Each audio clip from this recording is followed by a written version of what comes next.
What do you remember fondly about growing up watching Dragon Ball? Whether that's Dragon Ball, whether it's Z, GT, Super, whatever. So I have a lot of fond memories with Dragon Ball. Specifically, my main like core memory with Dragon Ball is the DVD version of the first Broly movie. Nice. Because the soundtrack of that was like, it was always like Breaking Benjamin or like some old, like not old, but like kind of dad rock that's like teetering on being into like the metal category. And that was like my shit back then. So that movie fucking was amazing. And I remember I wore the shit out of that disc. Like I would put that in everything and just keep playing it. But I remember not being allowed to stay up and watch it because Toonami was too late. So that was always one thing. But then sneaking up and staying up late to watch it. I remember seeing Trunks for the first time and being like, that's my dude. So that was slick. What else? What was like a big moment in the Dragon Ball? What was your favorite saga? Oh, that's hard. I'm gonna say the Cell saga. Okay. Because there was a lot of breakthroughs, and there's breakthroughs in every saga, but the breakthroughs in the Cell saga was some shit. Oh yeah, that was where we got Gohan, which also I started Japanese on Duolingo. Gohan is rice. I did know that. This fucking asshole Goku just named his child after food. Well, he's named after carrot, so. Is Goku something? Because I know Kakarot is carrot, right? Yeah. I don't know. You might have to get to that lesson on Duolingo. Yeah, I'm gonna need to get there. We'll come back next month when I'm more Japanese. King Vegetables, Vegeta. Yeah. Prince Vegetable, I should say, and then Piccolo, Kakarot, Carrot. Gohan is rice. He's just rice. He's just rice. Goten is just exist. I don't like Goten. You don't like as a character? In general, I think that he's annoying. Like even like he's just a bratty kid, and then when we see the older versions of him, he's just Gohan from the Buu saga. Like he's not his own character. I feel like I don't think he's done anything. Nah, I feel like because Goten's he's more playful than Gohan is, and he's braver than Gohan. Well, when they're older, he's braver than young Gohan is. I guess, yeah. Because even Goten as a little kid was like, "Fuck it, let's go." Him and little. Well, Trunks that's because he didn't understand what death meant. To be honest, I don't know if Goten was like brave or if he was just uneducated of the world. I think he was. But he had to be somewhat because him and Trunks just go Super Saiyan. True. And then they go to fight Boo at one point when they become Gotenks. True, but they're so cocky because they don't They're very understand. cocky kids. Yeah, that's the whole thing. I think that's also just the difference in like sibling personalities. Yeah. Like I'm learning that with my two kids. That's true. Yeah. Because I think Gohan was a little bit more like timid and he had to like grow into himself. And Goten is just like, fuck that. I don't care who is it. Let's go. Do you remember when Goten grew up and then he got his hair cut and he looked like Yamcha? Yes, I do. And we're like, wait a second. Questions. That's not your father's hair. That's wait a minute. I do like how they revamped them in Super. I do like their like teen design, like when on the superhero movie. I like their design in that movie. So wait, just circling back. When did you what year was this? Where you started remembering all these things, or your first memories of the show? So thing about me, I'm not good at pinpointing years with my life for things. I'm great at movies. Like, I'm great at being like, oh, that movie came out around this year. But like, when it comes to like life memories and core memories that are in my head, I cannot put a year on them for some reason. Do you remember when you were first watching it? What saga were they on? I believe the first time I saw it was when Trunks showed up. Okay. Like, legit, I didn't know who Frieza was. I'm asking because this is good. This is going to be a history lesson for anybody who doesn't know. I mean, the people who watch this show know, but it'll just show the difference in eras. Oh, yeah, for sure. Yeah. But yeah, when Trunks showed up and he did his little fucking slash, and then he went that over his shoulders, like, and then fucking Frieza. That's a moment that's just like, okay, I'm in. Yeah, that was the moment. Like, it was the moment in wrestling for me when I turned on the TV station and I saw Rey Mysterio do a 619. I'm like, yeah, I'm sold. That's it. That's all I needed to see. That was all I needed to see, and I was sold for the rest of it. Nice. That's a great moment. What about you? What was your, like, this is my first time seeing this. What is this? Why is this man screaming?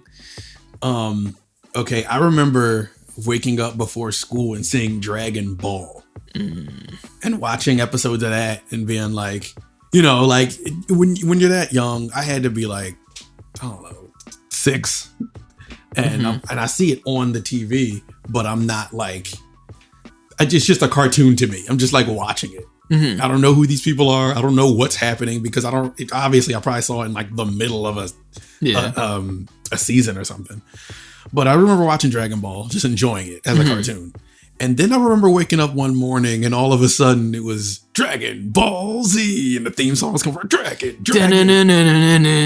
Like all of that. Yeah. And I just remember being like, but this is before Toonami wasn't a thing.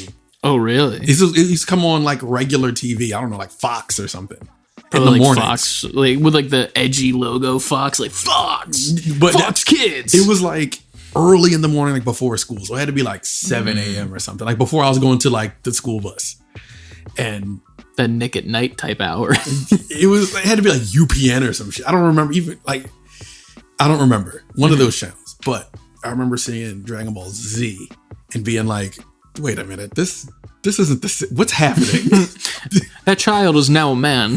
Right. And then they had the Rock the Dragon intro, and then you see the ball come around, and then like you see the hair go up, and he's like gold hair and everything. But it was the Saiyan saga, so it was just Goku versus Vegeta and Nappa. And then it would go into the Frieza saga, and it always ended right before Goku. Well, he showed back up after being in the time chamber and everything, and he would get there, and it would be his time, and he faces off against Frieza, and then would restart. That's before America got all the rest of the episodes. Ooh. So for years, and everybody from my era knows what I'm talking about. For years, we just watched it up to that point, and it would restart, and we're like, and you're confused, right? Because you're reading like gamer magazines or comics, you always see pictures of these Dragon Ball Z characters, but they have gold hair. And it's just like, what the fuck is going on? And then the intro, at the end of it, you see Goku's hair go gold, and you're just like, when does that happen? Like, what? This is a lot, right? Yeah. So you're just like, I don't know what anybody's talking about. They're lying to me right now. This is false advertisement. So then like games would still come out. So like, I remember PlayStation had Dragon Ball GT. It was just a fighting game on PS1. And I remember playing that and being like, who are all these people? Because you're only used to Goku, Vegeta, Gohan. Those were the Saiyans leading up to the Frieza saga. You don't know anyone else. And you don't know, you're so not in the know that you don't know there's other forms of Super Saiyan. So in Dragon Ball GT, there was Super Saiyan Goku, Super Saiyan Vegeta, Super Saiyan 2, Super Saiyan 3, Trunks, like all these characters that we have not been introduced to yet. So I'm just like, and they had the typical Dragon Ball Z face. So I'm just like, there's mad Gokus. Like, look at all these Gokus with different forms. Yeah, that is one of my favorite things, is that a lot of the characters are just the same person with a different hair. Did you see I think it was a meme on Instagram where they just have the face and they just changed the hair and they kept like switching but it's different every time. So you're seeing all these characters and I'm just like, yep. So I'm playing that game. Game was trash, by the way. But at the time, that was the only Dragon Ball Z game we had in America. This is before the Budokais and all that shit. Ultimate Collection 22. I think it was garbage too. I had that and stole it from my neighbors. Go to a previous episode to hear that story. Yes, we did tell that story. But even that game, because then as I'm getting older, you learn how to import stuff, and I'm modding my PS1 and I'm playing those games, the Japanese versions of those games, because there was no English version yet. But they were good though, the Japanese ones, right? I think. The Legend, this one called Legend of the Super Saiyan, which was like an action RPG. That was fun. All right. That one's fire. Honestly, I feel like you would have loved the Game Boy versions of them. Like the Goku ones, like Legend of Goku. No, I played the first two. You gotta play Boost Fury. I didn't play Boost Fury. Oh my god. We talked about this. Boost Fury, that's the core memory for me. Fuck. Boost Fury, man. I have put hours into that game. That is such a good RPG on Game Boy. The first one was like one of those games where it was just like, I'm so happy to have this. I, like in the back of my mind, it's like, this game sucks. Yeah. But it's like, no, but it's great. This is all I have. Like, dude, there was, I forget what the game was even called, but I remember my cousin had it, and it was for the DS or Game Boy Advance, one of the two. And it was like a fighting game for Dragon Ball, but they were 3D. And like they were fully standing up next to each other and like full 3D CG models. And I always wanted to try it, and this little motherfucker would never give me the goddamn cartridge. He'd be like, no, it's mine. I'm like, I just want to fucking know what it is. I just want to experience it. Yeah, I just want to experience it, because then if I like it, then I can go get my own. That's how that works. Yours. Like, I don't give a fuck about your copy, little dickhead. I already stole my collection of Ultimate 22. I don't have need my contraband at home. I got my shit. I don't need your bullshit. Just let me try it. To this day, I think about that whenever I see him, and it pisses me off. You just got to get redemption at some point. Like, yo, remember that time? Oh, no, it's fine. He just keeps killing me in Helldivers. It's fine. Dickhead. Anyway. Someone tells me it's not. But, no, but I'll see you at the wedding, bitch. Get ready. I'm seeing all of like this Dragon Ball adjacent stuff, and I'm just like, I've watched this show so much. I've never seen any of these Where's things. the secret ending? And this is before like, and then I'm getting older at this point. So maybe I'm like 10 now, 11. And I'm just like, okay, I'm learning, as you grow up as a gamer, like I'm learning that, okay, these things come from Japan. So there's things in Japan that we don't have yet. And this is why I'm connecting the dots as to why I haven't seen these things. And I'm going to like, remember Suncoast in the mall? Is it like a Radio Shack? It's like, FYE? I know FYE. It was FYE before it was called FYE. I worked at FYE. I didn't know that. Yeah. Still learning about each other. I worked at FYE when it wasn't games anymore, though. Brett actually worked at FYE when they still had games. And he would get like games on discount, if I remember correctly. I remember FYE when they introduced having games in the store because there wasn't games there. And it was a time because it was always behind lock and key, or it was wide out in the open and it was garbage that was left over. That was the only two options you had at FYE. Yeah. And then a katana or like the kendo sticks that they would have in a fucking garbage bin randomly. I do remember those. Yeah, remember that? And then kids would buy them and beat the shit out of each other in the malls with them. Okay, this is just my mall. Judging by your facial reaction, this was just my mall. No, I'm the kids laughing. were beating the shit out of each other. I'm laughing because none of that surprises me. Of course they did. But, okay. I witnessed a sword fight or two. That's all I'm trying to say. You had a front row seat. There was honor going down in the Oxford Valley Mall. So everybody was Trunks. So. Miss me with that shit. Before it was FYE, there was Suncoast. Do you remember Sam Goody? Okay. That was also like FYE. You're on the show now. I want to let you know that. You're definitely on the show now. He doesn't remember Sam Goody or Suncoast. Okay, I went to know Suncoast. We didn't have that down south. Sam Goody and FYE. I just had FYE. I think the other ones went out of style before I was alive, sadly. Probably. No. It was still here. You just weren't. You probably weren't aware. Before I was conscious. Yeah. Before I was an actual human being and not just a little puddle of human. Before you were alive, I was 9. So I was just becoming aware. All anyway. Right. You were still figuring out about Dragon Ball Z by the time that I was a sparkle in my dad's eye. I was still figuring out things come from Japan. So anyway, I will go into Sam Goody, Suncoast, FYE //. Remember The Wall?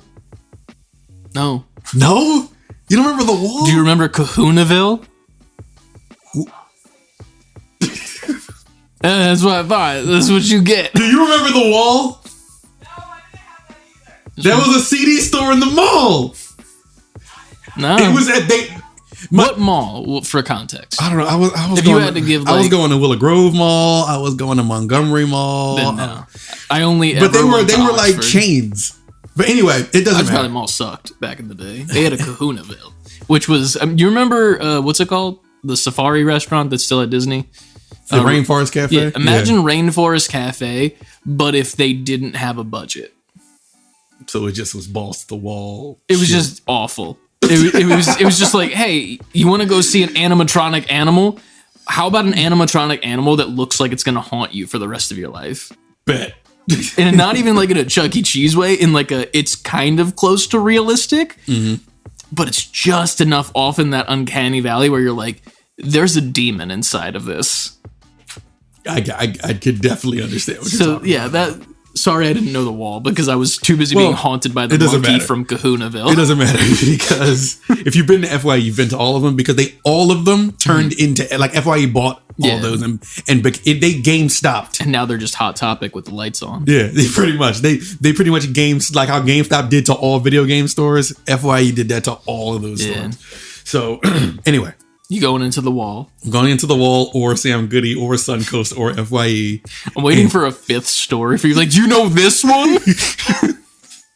No, I think that's really it. Okay. I can't think of any more. Remember about Best Tower Buy? Tower Records? I know the name. I don't know the store though. That was another one. Yeah. There's your fifth one. Yeah. So I go in there and they always had like the box set. But it always led up to the same exact point of the TV. It was just like, but now in the retrospect, I'm like, why would you sell us that? It's incomplete. But Yeah. it was the Americanized. It was the complete at the time though. It was complete American Yeah. translated version. So then, you get to like middle school and then friends are coming in with like subbed VHS tapes. Ooh. And you're seeing glimpses of shit you have not seen yet. It's just like, what? Like, it was so mind blowing sometimes to the point where it's like, I don't want to say because I'm so caught. I've seen up to a certain point so much that now I'm so invested. I don't want to be taken out of like order. Like I don't now it's like spoiler territory. Did you see any spoilers that were like holy shit to you back in the day? That was like a moment where you're like, oh god, that's coming. I watched what was it? The fight. Is that the alarm? That is the alarm. It's fine. I got a couple of minutes. Yeah. The fight between Majin Vegeta, Super Majin Vegeta, Majin Vegeta. Sorry, you threw me off for there, and I was like, what is this that he's talking about that I don't know? Is it from Japan? No, Super Majin Vegeta versus Goku. That fight. Yeah, that's a good fight. And that's one of my. That's up there. And that's like top 3 fights period for me in the end the of series. that fight is my favorite. That sacrifice is Yeah. So I saw glimpses of that, and I'm just like, when did that happen? I don't remember seeing that. yeah. So anyway, story goes on. Finally, Toonami is introduced. Like, hey, we're coming out with a new segment on Cartoon Network, Toonami, and we're gonna play Dragon Ball and Sailor Moon, like all the '90s era animes.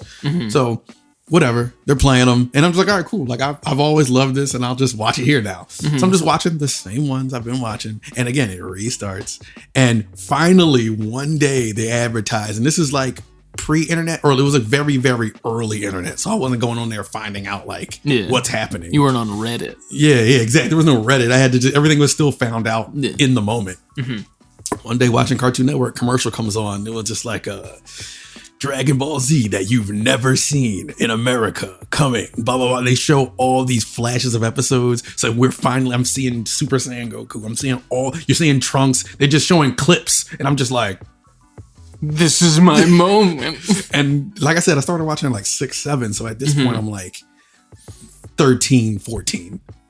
So I'm like, it's been half a decade. It's been half a decade, and I now get to see the gold hair. Fine. And then the Here's day. 8 episodes of Goku screaming while he gets the gold hair. Get Right. fucked. So yeah, exactly. He's on Namek. It wasn't Namek about to be destroyed in an hour. That it's hour was Namek like will be 15 destroyed episodes. in 1 hour, and then 30 minutes He had later, to you're fight like, what and happened? defeat Frieza and escape Namek in 1 hour. And that 1 hour took like 3 weeks. Yeah. Longer than that, probably, honestly. But anyway, so they finally show it. They finally show the next episode because they lead up to that same point again. Mm-hmm. And then the next day I'm coming home from school and I'm running to the TV. And a part of me is so jaded and I'm like, it's just going to go back to the Saiyan saga and we're going to be back at the beginning. But finally, it moved the story forward. I'm just like, oh shit. It's this really is new.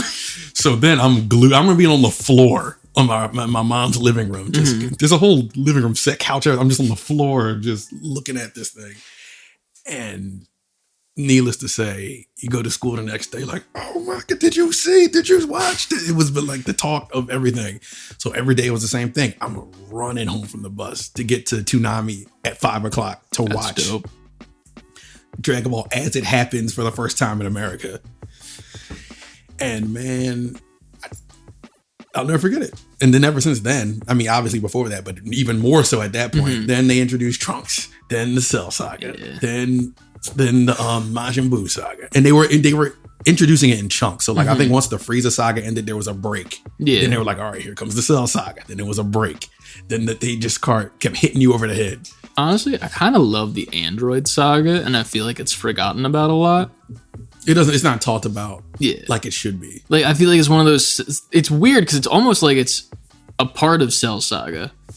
Because it is, like, actually. But like, at the same time, it's not. Like, it's its own thing. It's like a rectangle.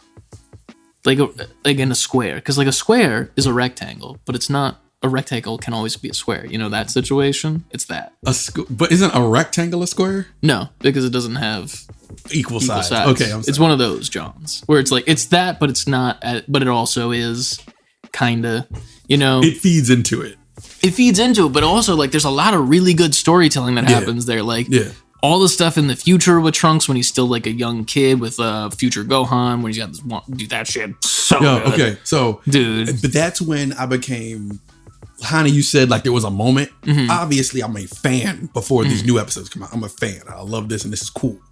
But when that comes out, when they shows Goku go Super Saiyan for the first time was just like a mind-blowing moment. But then Trunks I was always so infatuated with because one of my friends at school who was Japanese, he's like, my favorite character is Trunks, but I don't know anything about Trunks, but he knew he's Japanese. He got the inside track on that shit. Nice. He was probably reading the manga itself. Probably. Nice. So anyway, I saw that for the first time. I saw him cut up Frieza, do like you said, do the blast and everything. And then when he goes to like prove that Goku is Goku and Goku just blocking it with his finger and all that shit. Also, that outfit that Goku had. The look space looking. That was the coolest shit and they never made a toy of it. I was so pissed off. I was like, I want that outfit, Goku. You know, if I'm gonna do a cosplay of Dragon Ball, I'm doing that fucking outfit. I tell you. I won't be able to do the hair, but you know, maybe I will. Just hold on.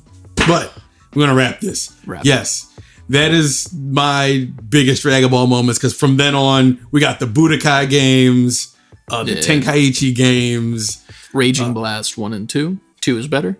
Raging Blast. The Legacy of Goku games, Dragon Ball Fighters. The list goes on and on and on and on and on and on and on. Even currently, they're about to put out a new Dragon Ball game.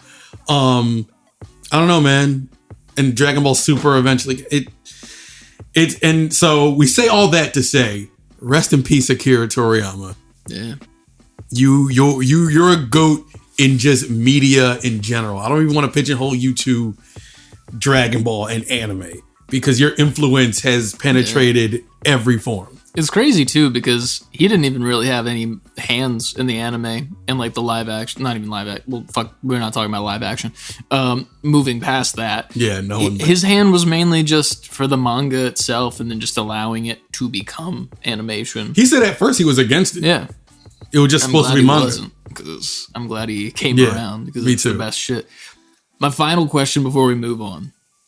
toys, obviously big deal to me. Dragon Ball Z toys. I Did had you some. have any when you were a kid? And which one was your favorite? And which one was your least favorite? Because I have a very specific one for the least favorite. I had, obviously, my favorite character. I had my Super Saiyan 2 Gohan. Oh, no. Because I think in the original line, they didn't have him as 2, but they had Super Saiyan Gohan in the Piccolo outfit. And you could like take off the cape. thingy. Yeah. It was like clippy. Yeah, exactly. I had that.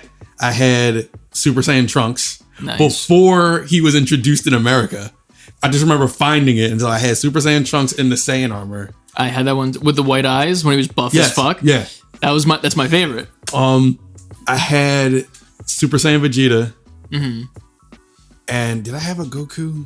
I had just regular base in his orange and blue Super Saiyan Goku. So- Those are the only ones I had. My favorite was that Trunks when he was the full power version of himself because it was super posable in the arms. Yeah. Like I remember when I saw the arms could go past 90 degrees, I was like, It's just like, yes. I was like, what is this strange power? He still did have the thighs that were shitty because it would just go up and down. But like even that, like you could like raise one leg up and he could be doing a little flying pose and it was perfect. My least favorite Dragon Ball Z toy.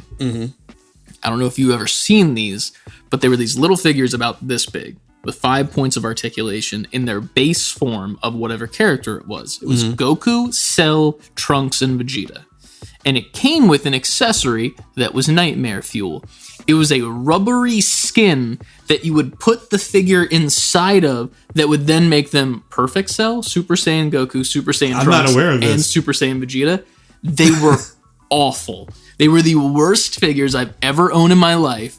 Oh, shit. And I will be putting pictures on the screen. Yeah, 'cause and I I'll don't send them remember to these. you eventually later today so that you could see them yourself. But they were awful, dude. They were the worst shit. And then the fucking rubber things would always get ripped when you would throw them in your toy bin. So you'd go to put like, oh, here's Goku, ready to go Super Saiyan, and his whole entire face would be ripped in half. And you would see like this little tiny regular base form Goku like peeking through the slit in the face of Super Saiyan Goku that's rubber and that's- already deformed and gross. I would look at that as a kid and be like, It was jump for a second. the worst, man. It was, and then the worst part was that the figures didn't go in easily. So no matter what you were doing, you were going to rip the rubber piece. They had to know that was going to happen. It was so bad. I hated them. They sucked. You know what? I also just got to shout them out, man. Like Chrono Trigger. Thank you. Oh, yeah. Dragon Ball Z, thank you. What's it called? Chrono Just came Trigger, out thank too. you. Sandland. We'll get to that in what we've been playing. Will we? We will. This, for just spoiler's sake, this might be the most I've ever contributed to what we've been playing this week. Then let's get to it. Yes.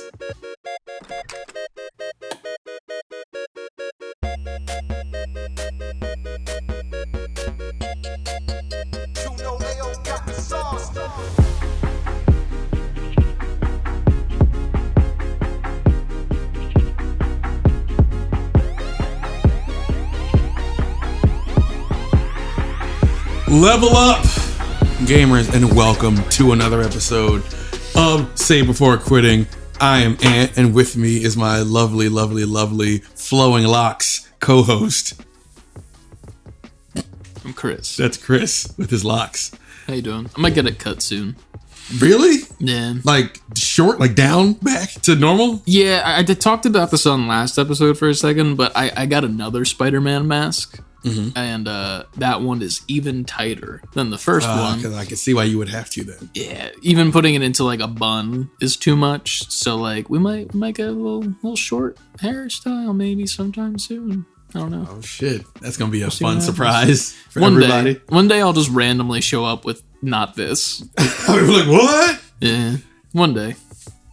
But until then, until the short hair comes through, you can find us on, and even after the short hair comes through, you can find us on Save Letter B #4 Quitting on Twitter, Instagram, TikTok, Twitch, and YouTube. Titty gang. Titty gang. This is all right. This is how we salute each other. Titty gang. Hello. It's like Bill and Ted when they be excellent to each other. Yeah, exactly. Except you come all the way around and cup. Be titty to each other. Be titty to each other.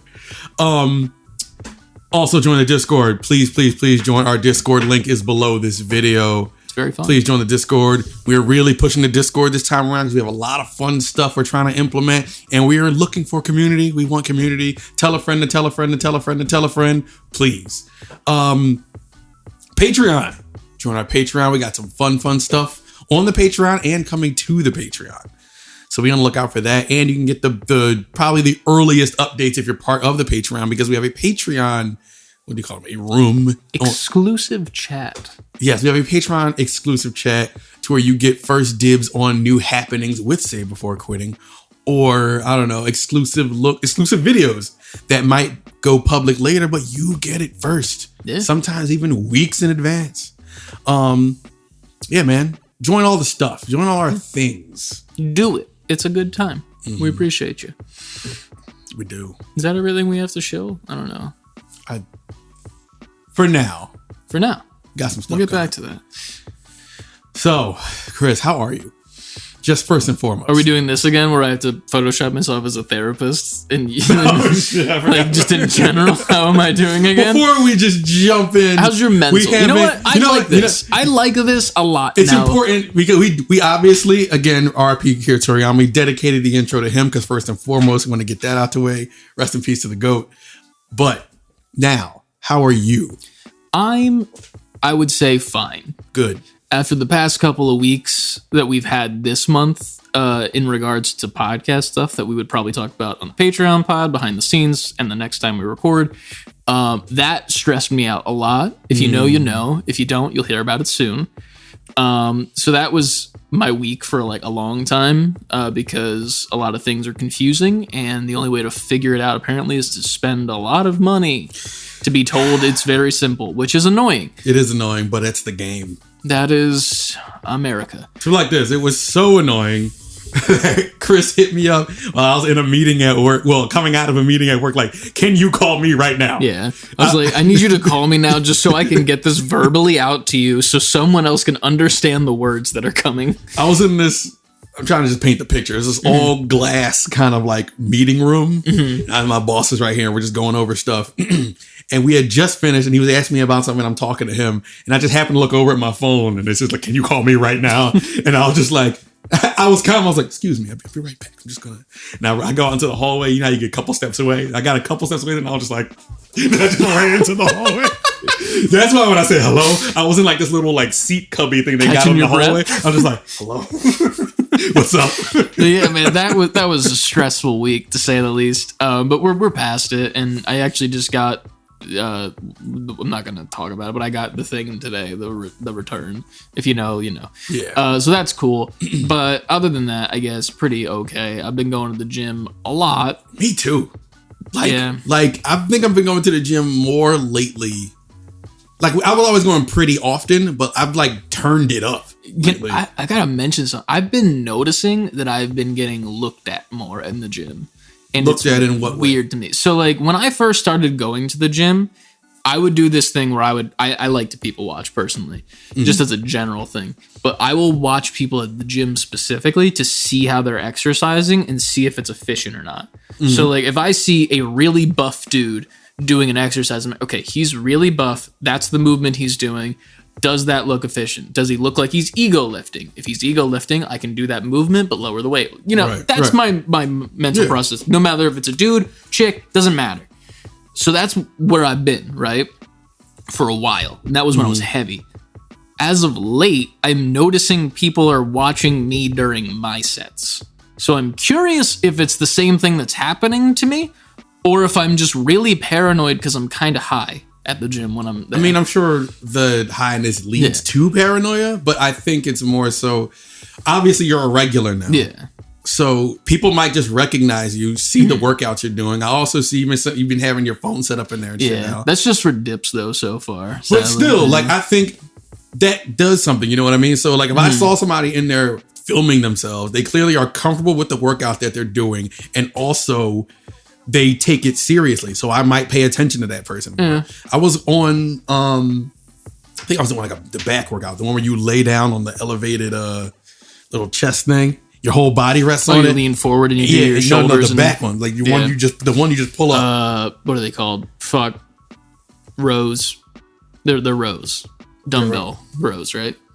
But it's a bar more. Yeah, it's still it's a little row technically. Yeah, you just bring it like that. Anyway, I know which one you're talking about now. They don't have it at mine, sadly. was doing that, and I happened to look over, and there was these two girls working out, but they had a tripod set up, and they were attractive women, but they were in shape. You know what I'm saying? So I was more so looking at like what workout are they doing? Yeah, that's what I do. But then this most previous time that it happened, it was weird, and I'm not going to name names or like get specific with anything, but it looked like it was a couple from what I'm seeing, like a pretty buff-ish dude, you know, like maybe a little bit bigger than I am currently, and his girlfriend who looked like she kind of didn't want to be there but was like doing workouts begrudgingly in between his sets, and I kept noticing that she kept looking at me, and like it was very evident, evident. And I was kind of getting uncomfy a little bit because I'm like, okay, I don't want him to think anything because like I've seen how this plays out. No matter if I'm the innocent person in this and I'm like not even fucking remotely acknowledging her existence, I know that I'm still somehow going to be the villain in this guy's eyes if his girlfriend is ogling me like this. And I'm definitely noticing it happen. And I just let it go. I just like, you know what? I'm not even going to look at either of them the rest of the workout. Every fucking place I moved, she would lead them to the next place where she had a ample fucking view of me.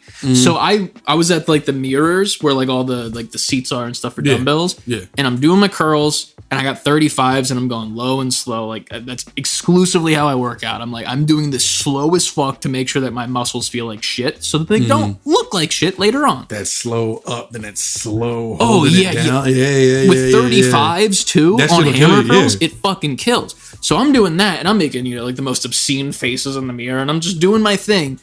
And she's just daggers into me. So I'm like, you know what? This is my last set here. I'm gone. Wipe down. And I walk away and I go to the machine that's for like the lateral shoulders, raises. The one. It's a lateral raise, but it's for the machine version, right? Yeah. I love that machine because I can max it out and just go slow as fuck and like feel every single movement. I love it. As I'm sitting there, this is right here. The mirrors are all the way over here.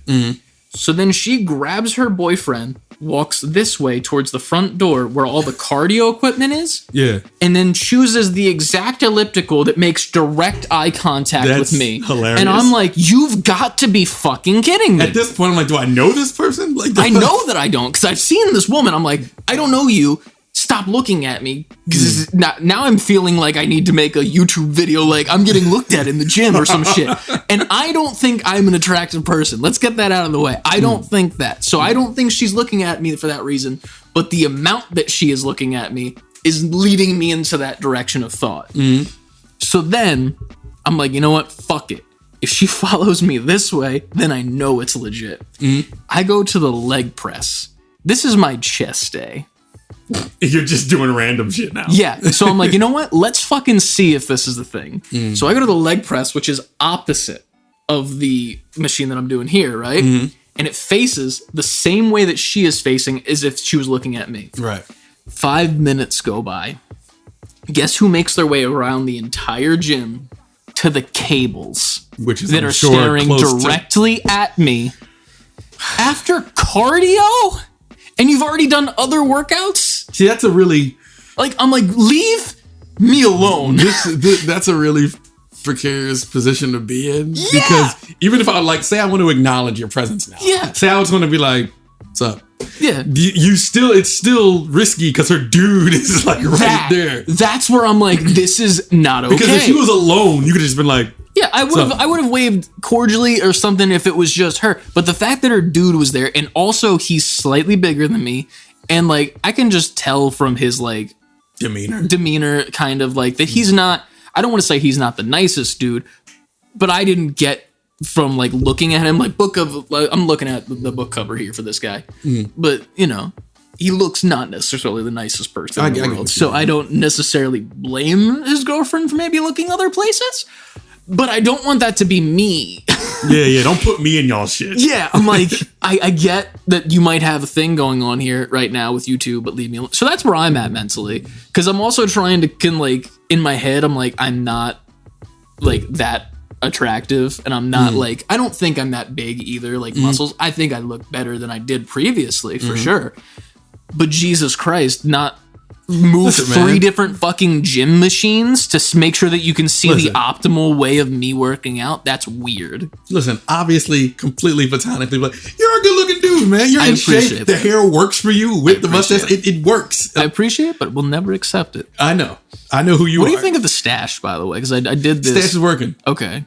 I don't know. I was going to shave it. It works with the fact that you have the long hair. Now I have a secondary question and we can get to video games. Mm-hmm. So I had the same question of what do you think of the stash? And I sent it to my cousins in a Snapchat group chat we have. Now, the cousin that wouldn't let me play his Game Boy game of Dragon Ball Z. Never getting over it. This motherfucker out of nowhere says, you know what? I like the hair. I like the mustache. You should stop painting your nails. And I'm like, okay, so that's a cool thought and all, but I didn't even mention my nails. My nails weren't even in the picture. Nothing. That means he's been holding on to that. Yeah, so I'm like, I literally messaged Ryan separately, and I'm like, this motherfucker. Hey, he didn't even answer the question. He went for it. He's sitting there like, this is a perfect time to tell him what I've been thinking the whole time. He did answer it though. He did, but he didn't. He did it and added some bullshit in there. But needless to say, I'm going to keep doing what I want to do. As you should. Grown-ass man. Yeah. Either way, I was just looking at me in the gym. I'm going to give that motherfucker a noogie the next time I see him. I'm going to take this back to 3rd grade, goddammit. Hey. But yeah, now, how are you doing after my long-winded bullshit? I've been doing all right. Like you, a lot of gym, a lot of working out lately. Hell yeah. A lot of trying to focus on work because as I'm going through this new job journey, so I'm still an apprentice and everything, and they gave me my first big boy presentation, and I was like nervous as shit. So, but my boss is all like, he's like, yo, it's all good. He's like, this corporate America, a lot of it is just, if you can talk through it, you can make them believe anything. It's all confidence and talking like you know what you're talking about. I would love to meet your boss at some point. he's probably the best like mentor to have as an apprentice. Yeah. Because he's like, listen, man, he was like, everybody in here just ask other people how to do their job. He's like, that's all corporate America is. He was like, listen, he was like, I know it seems like a lot because you're new and we talk about a bunch of shit that he's like, you probably have no idea what's going on. I'm like, I'm glad you realize that.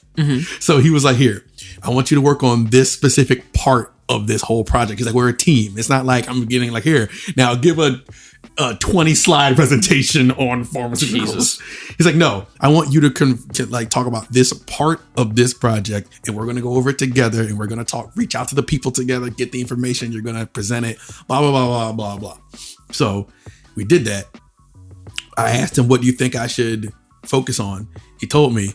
And you ever do something where it's like, all right, I think I get it. And I made my own little PowerPoint, had a couple of slides. I'm like, and I'm presenting it to my boss and she's like not his boss, but a superior, like a lead. And I'm doing it. And then as I get to like the 3rd slide, she's like, they had it was on some that's not how we want it done. But it wasn't, but she was like, this is not like a slight to you. This is your first time. We don't expect you to knock it out the park, but we'll guide you, blah, blah, blah, blah, blah, blah, blah. But I will say after that meeting, I was just like, oh, because you think I'm doing it. You had it. Yeah. And they're like, no. All right. But I mean, at least my boss was like, he was like, if anything, you try to over deliver. He was like, when you give these presentations at these meetings, he was like, they just have to understand. You don't even have to read word for word what's on the slide. The slide is just guidance for you and reference for them. He was like, you could just touch on things and you elaborate. You talk it through. It's kind of ironically like what the news is for us, if you think about it. Right. Right. And I thought about that. I was like, man, this is a lot of parallels here. Yeah. It's almost like I'm doing this on the side.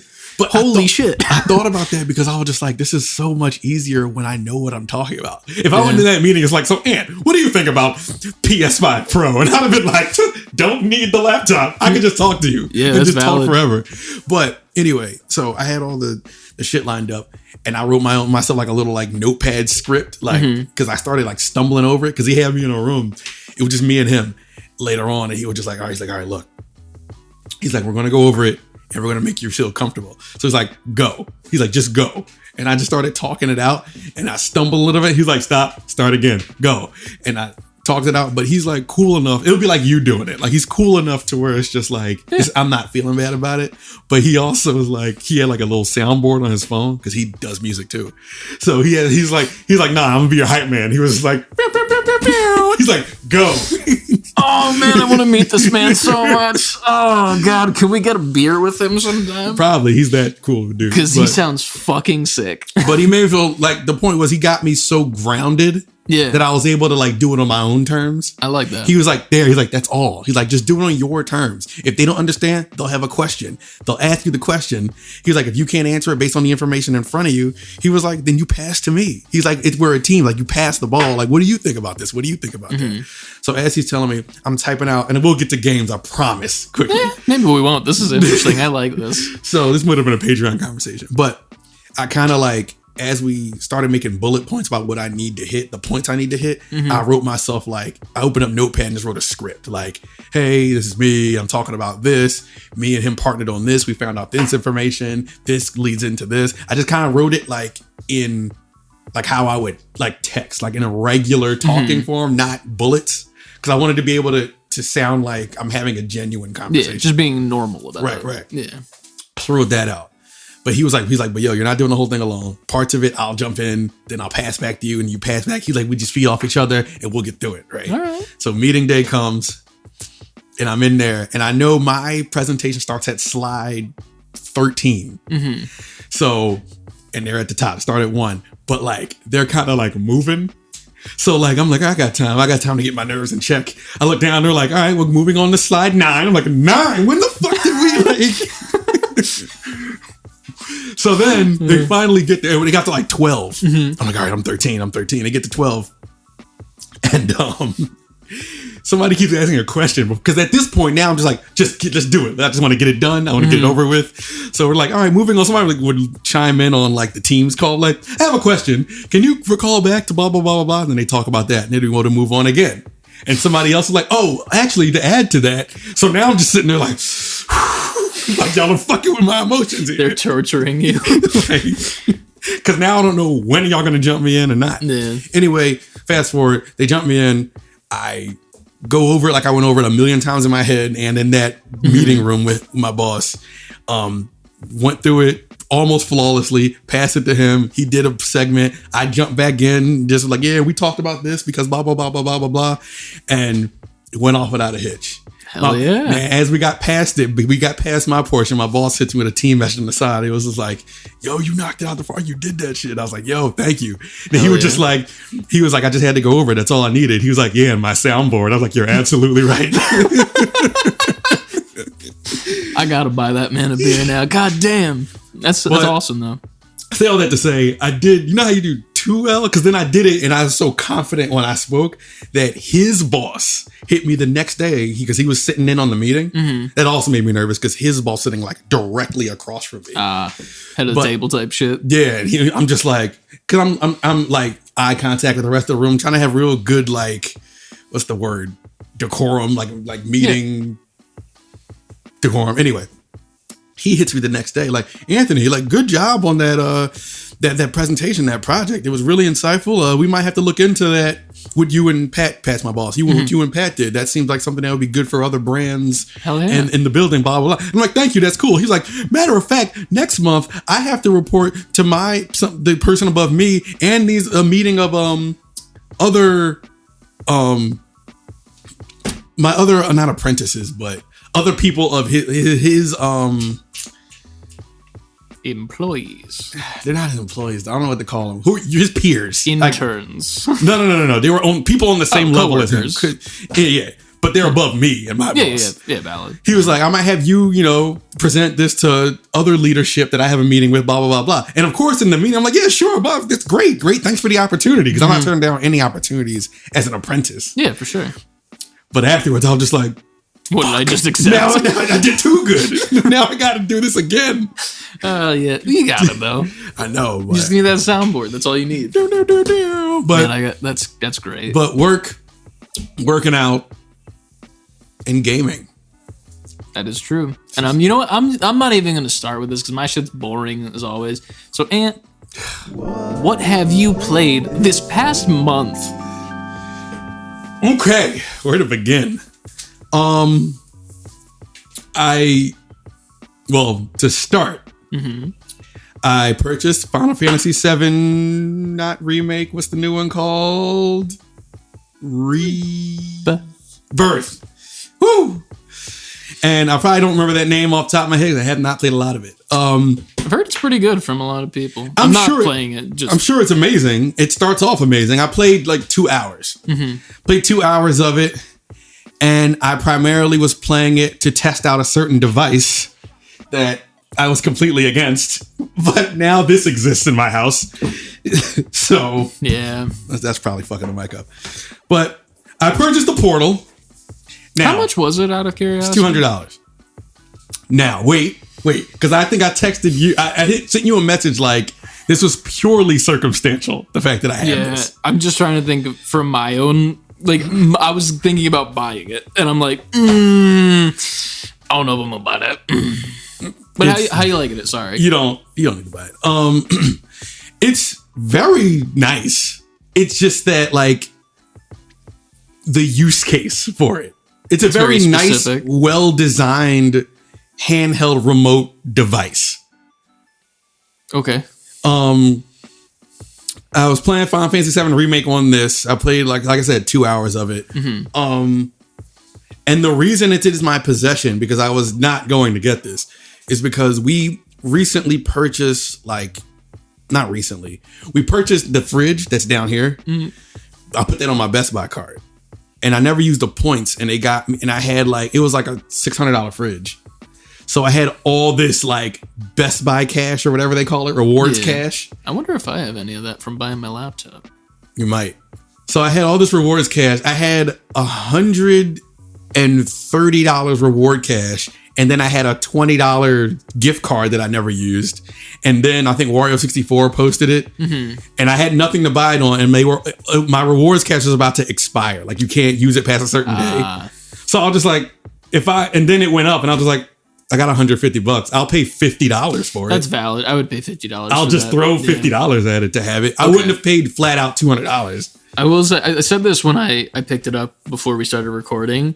I'm kind of mad because I like the thumbsticks on those a little bit more than the regular DualSense because they're slightly smaller and it feels like you can be a little bit more precise with it. Yeah, for sure. And I that might have been the selling factor for me. I might just get this and use it as a controller. Like just but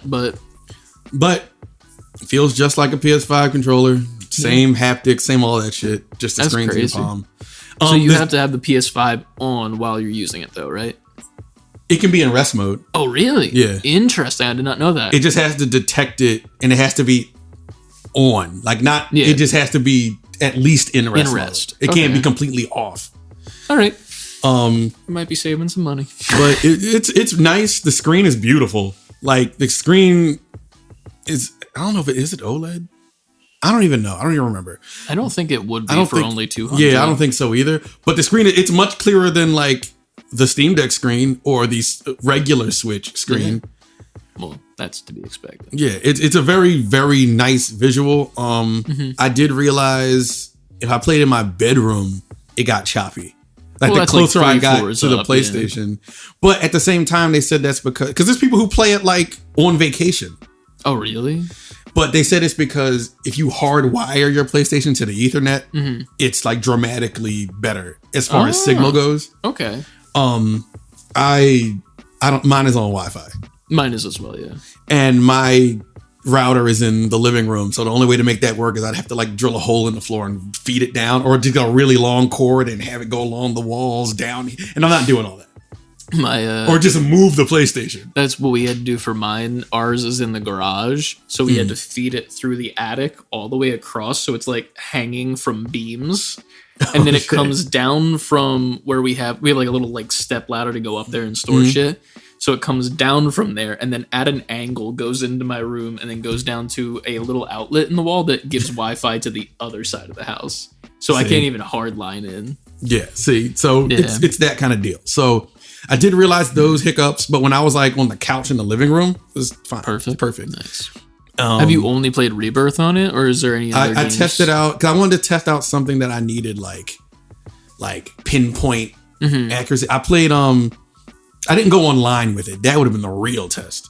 I played like Crash 4, something I needed like precise platforming. All right, and that's a good try. It was fine. Astrobot would have been a good tester. Something too. that I needed like precise pinpoint, like if I'm jumping onto like a platform or something, and it worked great on that. But that's when I tested from further away, and I was like, all right, it works down here, and I went upstairs, and it started out fine. Maybe it retained the system that I had. I mean, the signal that I had from the living room, but then once I like left it and came back in, like it had to reconnect. It was harder to connect from upstairs. Okay.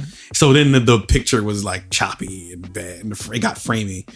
But was it still playable during that, or it was still playable? But at the choppier it gets, it just kind of starts. If it gets really bad, it quits out. Okay. It'll almost like save state where you are, and it'll say like trying to reconnect to PlayStation. And then once it reconnects, there's literally a portal on the screen. The portal like widens, and then it goes back to your game. Back. Okay, that's cool. All right. So $50, yeah, that's why that exists in my house now. Yeah. So I played that, and I don't know. It's so weird because Final Fantasy VII Rebirth is something that like I definitely wanted to get and wanted to play. I just haven't been in the mood for that game. Like, cause you know how deep and dramatic that game is, but on also top of goofy. Yeah, like it's not bad. I'm sure I could turn that on at any given moment of the day and have an amazing time with it. I've just wanted a lighter experience lately. Like I didn't feel like all right, let's buckle in for Final Fantasy, because that's not like a light thing to play. Yeah, I feel that. I mean, I'm sure I'll get around to it. I just haven't gone back to it since. Gotcha. I just wanted to start it out and just test it out. So Final Fantasy VII Rebirth. Me and you enlisted me in Helldivers 2. Oh wait, no. It's this, right? Is it right arm? I don't remember. Right arm. It is right arm. And of course the hugs. Yeah, that's the best emote. There's also a rock paper scissors one. And if you start it with someone, it shows on the top of your screen rock, paper, and scissors and what direction pad to push it. And you actually have to do it, and it's best 2 of 3. That's pretty good. So it tracks that too. So it'll be like, I win if you win, and then you'll run away. So pretty good. I'll just close this up here. Never mind. Yeah, sorry. Anyway, Helldivers 2. It's good.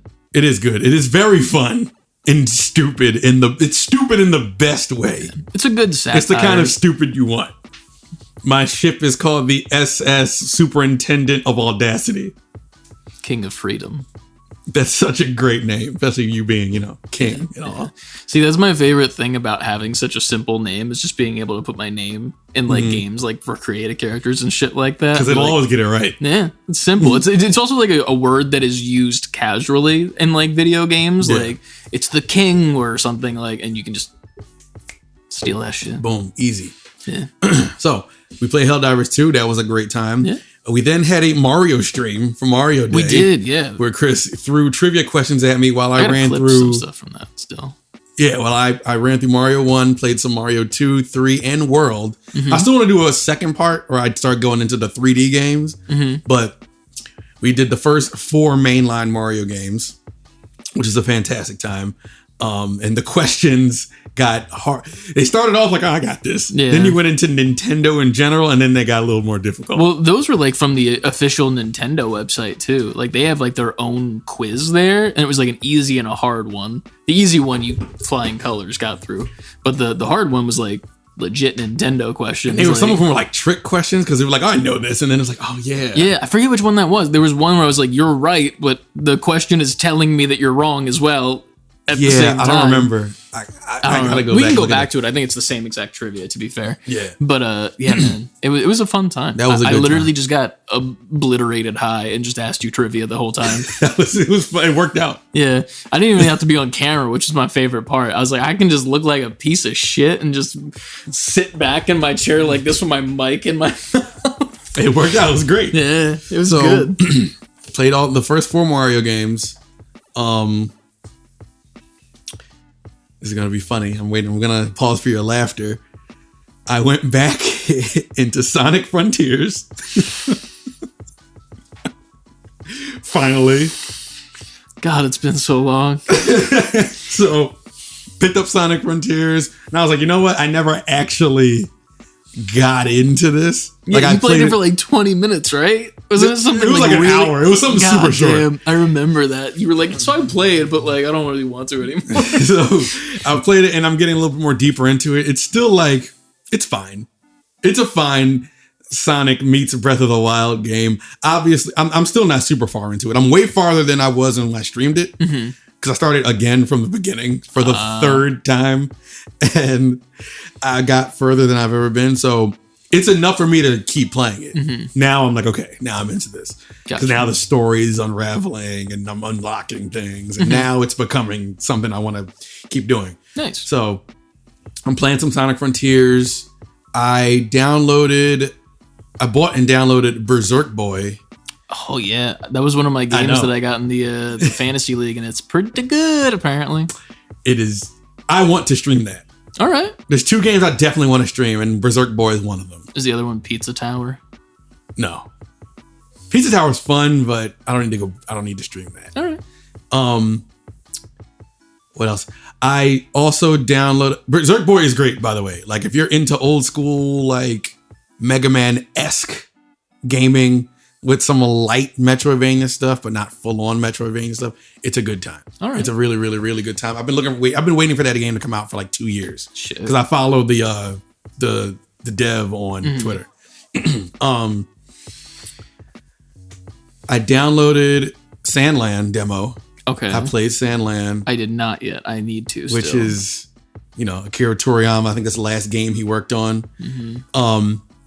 You could. It's so Akira Toriyama. It's so like Dragon Ball type stuff. What is the? I don't want to hear anything about like the actual like what it is. What kind of game is it? I forget.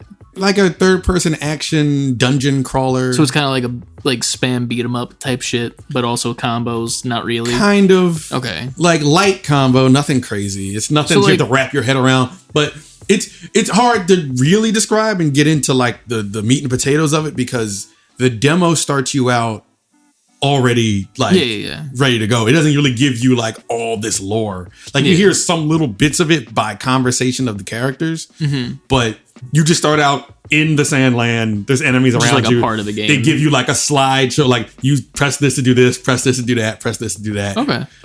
You can start out with 3 vehicles you can just open up at any time and use.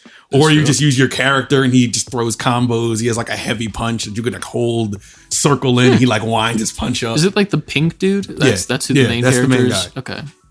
He looks like a bad guy. He does. Like, but then when you hear him talk, I'm like, oh, he's just like the hero of the story. He's like this, like Crazy mentioned it before. He has like a very young Goten, young Trunks attitude. I'm gonna fight everybody. Yo, he might say literally that. Oh, really? Because is that what the voice sounds like? Because he has like these 2 older guys with him, and they're just like, watch out. There's like, you never know what's around the corner. Like they're giving you tips throughout as you go along. There's always enemies out there, but there's always something stronger. And then he's also like, I'll just beat him up if that happens, like something like that. I like that. I'm gonna go play that when I get back home. I think it's cool. It's cool. You're walking across the Sandland. You're fighting enemies. You're trying to get the controls down.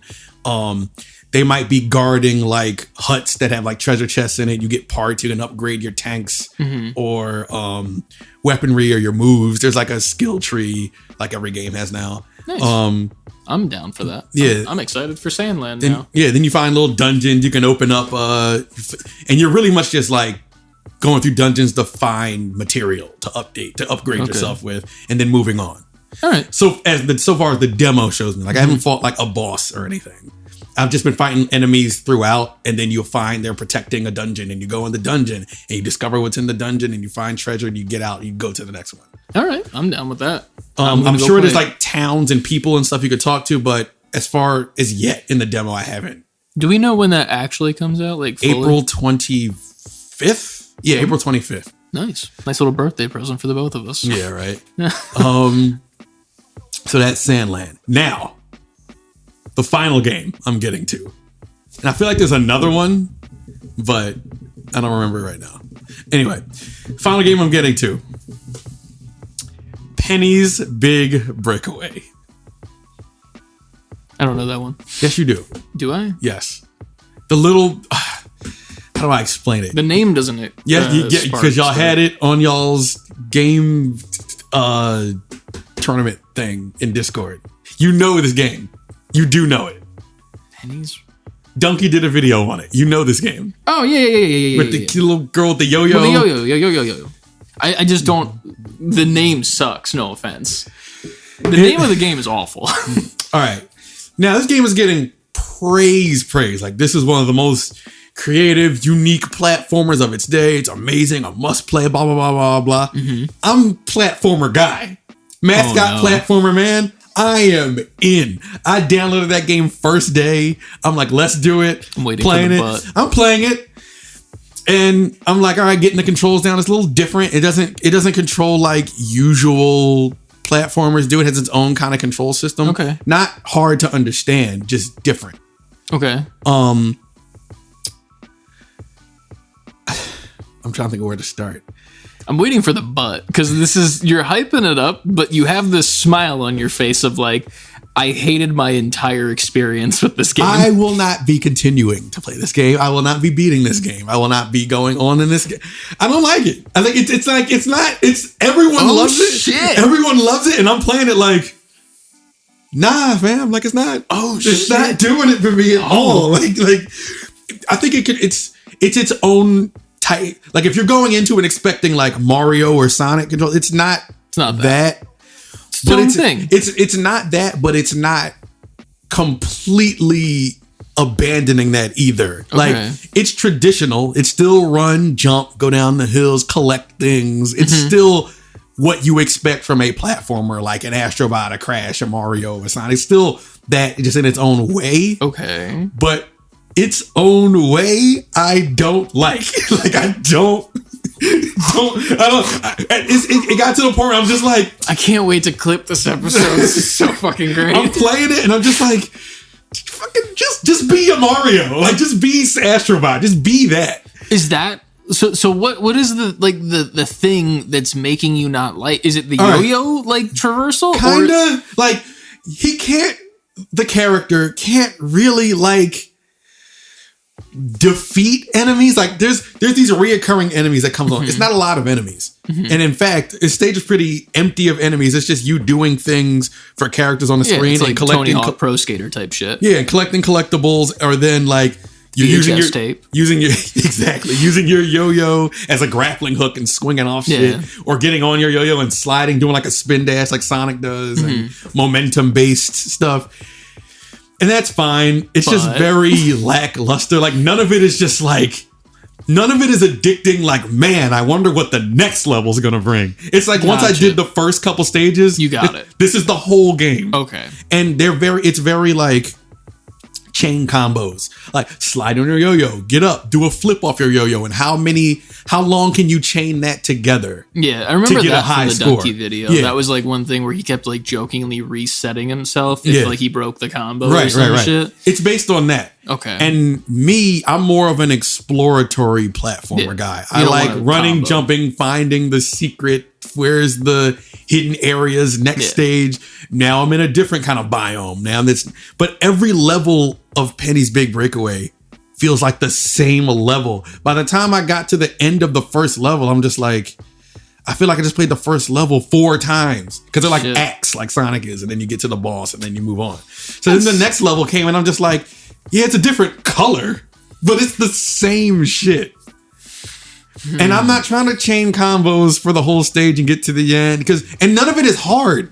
Not that I'm looking to be like beat down. I'm not looking for a demon souls inside of a platformer. Want some sort of challenge, but push back some way. And then there's like these little penguin enemies that like pop out like a big group of them. And if 5 of them grab you before you can knock them off, it's an automatic, you lose. And that's a fine mechanic, whatever. That's new.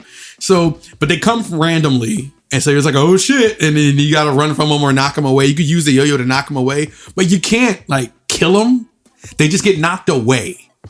And not that I'm looking to like, I need to be able to defeat the enemy, but that's not, the payoff doesn't feel good. It's like dry bones in Mario. Like, it's annoying that you get back up. Fuck you, guy. You know? Yeah, it's like, it's very blue balls platformer. Like, it's like, where's the payoff? Like, I feel like I'm not getting it at all. I feel like this might just be me, but from my interpretation of watching just the Donkey video, now that I know what game it is, it seems like it's a combo hunting trick game more than it is a platformer. Yes, it's that, which is as a fine, platformer. Yeah, but it's definitely not what you were looking for. Now, if I was playing like Tony Hawk, great. This is what I signed up for. Yeah, this is what I want this to be. And I like Tony Hawk games. Let's get that clear too. I like those games when I'm looking for those, like Tony Hawk, Jet Set Radio is like that. I like those games. Hi-Fi Rush. I like those games a lot, but it's different when you hone the game around that. Not that this doesn't, but Tony Hawk, Hi-Fi Rush, and Jet Set Radio do it in a way where there's like a payoff. That's the point. And I'm having fun doing it. Yeah. This game, I feel like the combos and stuff are so shallow. Like, they're not hard to do. They're so shallow that you don't feel that like accomplishment. Like, whoa, that was crazy. I pulled that off. It's just like, go down the hill, up in the air, flip, grab the thing. And it, like, in practice, it sounds great. Yeah. But when you have to do that over a bunch of stages that don't feel inspired, so it's like Tony Hawk, but you're playing the same level every single time. Yeah. That's crazy. It's interesting to hear because it's very much the opposite right now. So I'm curious to see what people think. I'm glad people love it. Yeah. For me, I'm just like, I was waiting for that game for so long. Since the first time we saw the trailer, I was like, yes, this is a me game. I can't wait. And then you played it. And then I played it and I was just like, I see what y'all were trying to do. Yeah. And I get that this is still a platformer. But it's not the platformer that you wanted. It's just, which is fine. The payoff isn't there for me. I got payoff that. Isn't there. That's valid. But I was so disappointed because I was waiting for this game. Man. And I bought it, no questions asked. Like, I didn't look at a review. But then when the review started coming out and everybody loved it, I'm like, great. Because I just bought it blindly. Bought it. I don't even care what the reviews are. I know I'm going to love it. Man, that's crazy to hear. Didn't love it. Can you get a return for how long you played it on Steam?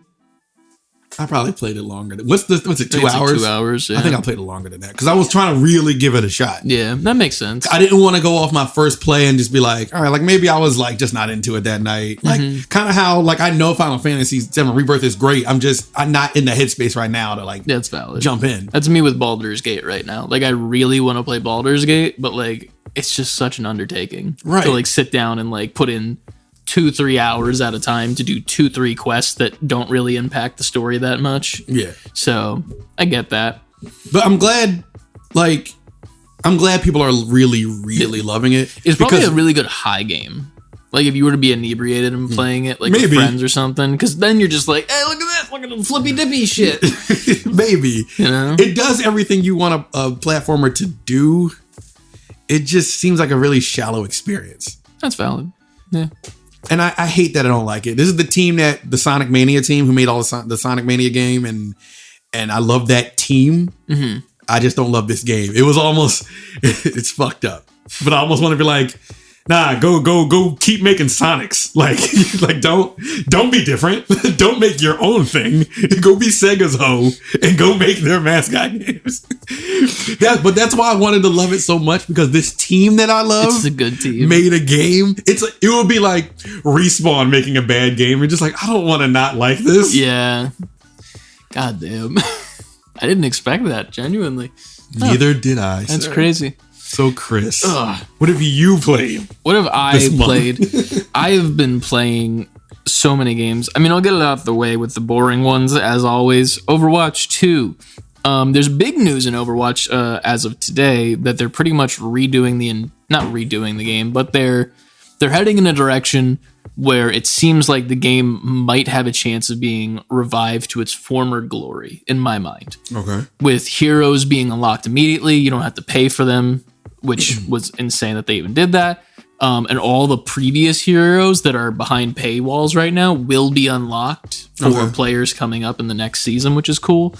Battle pass changes, blah, blah, blah. We'll get into that probably next month when they roll out, but that just came out like today or yesterday in the news. But we've been playing that. It's not great. The Cowboy Bebop event happened, and the promo video, amazing. The art, like the concept art that they did, amazing. The actual skins are awful. Oh, shit. Like, they just don't look good. Like, Cassidy, it's Matt Mercer and such. He was as Spike Spiegel, and it looks fucking horrendous. And then I think the only one that looks okay is Mauga. His skin as what's his name? Jet Black. The big guy from Cowboy Bebop that pilots the ship, Jet Black. I know who you're talking about. His one looks phenomenal, great. And then so does Ash's skin. She's the yellow outfit girl. I can't remember her name is. And then Sombra got a skin that is based around the child with the orange hair. I can't remember the name off the top of my head because I'm bad with names. But those ones are fine. Spike looks awful. There was a free one for Wrecking Ball that was supposed to be the dog Ein, but it's a gerbil for the skin. So it's like, how can you really make it a dog? Whatever. Anyway, so that's fine. Other than that, obviously, Helldivers 2. Love this game so much. The devs are great. I love this team. We got new war bonds coming out, which are like the little mini battle passes. But the beautiful part about it is that all of your previous war bonds, so like the regular one and then the paid one, will always stay in your inventory if you have them. So you have unlimited time to unlock everything in them. You will never be timed out like a normal battle pass does, like in Fortnite or some shit, where it's like, the season's over, get fucked. It's like, hey, the season's over, you still have the battle pass. Just keep earning what you need to unlock the stuff and do it on your own time. Great call.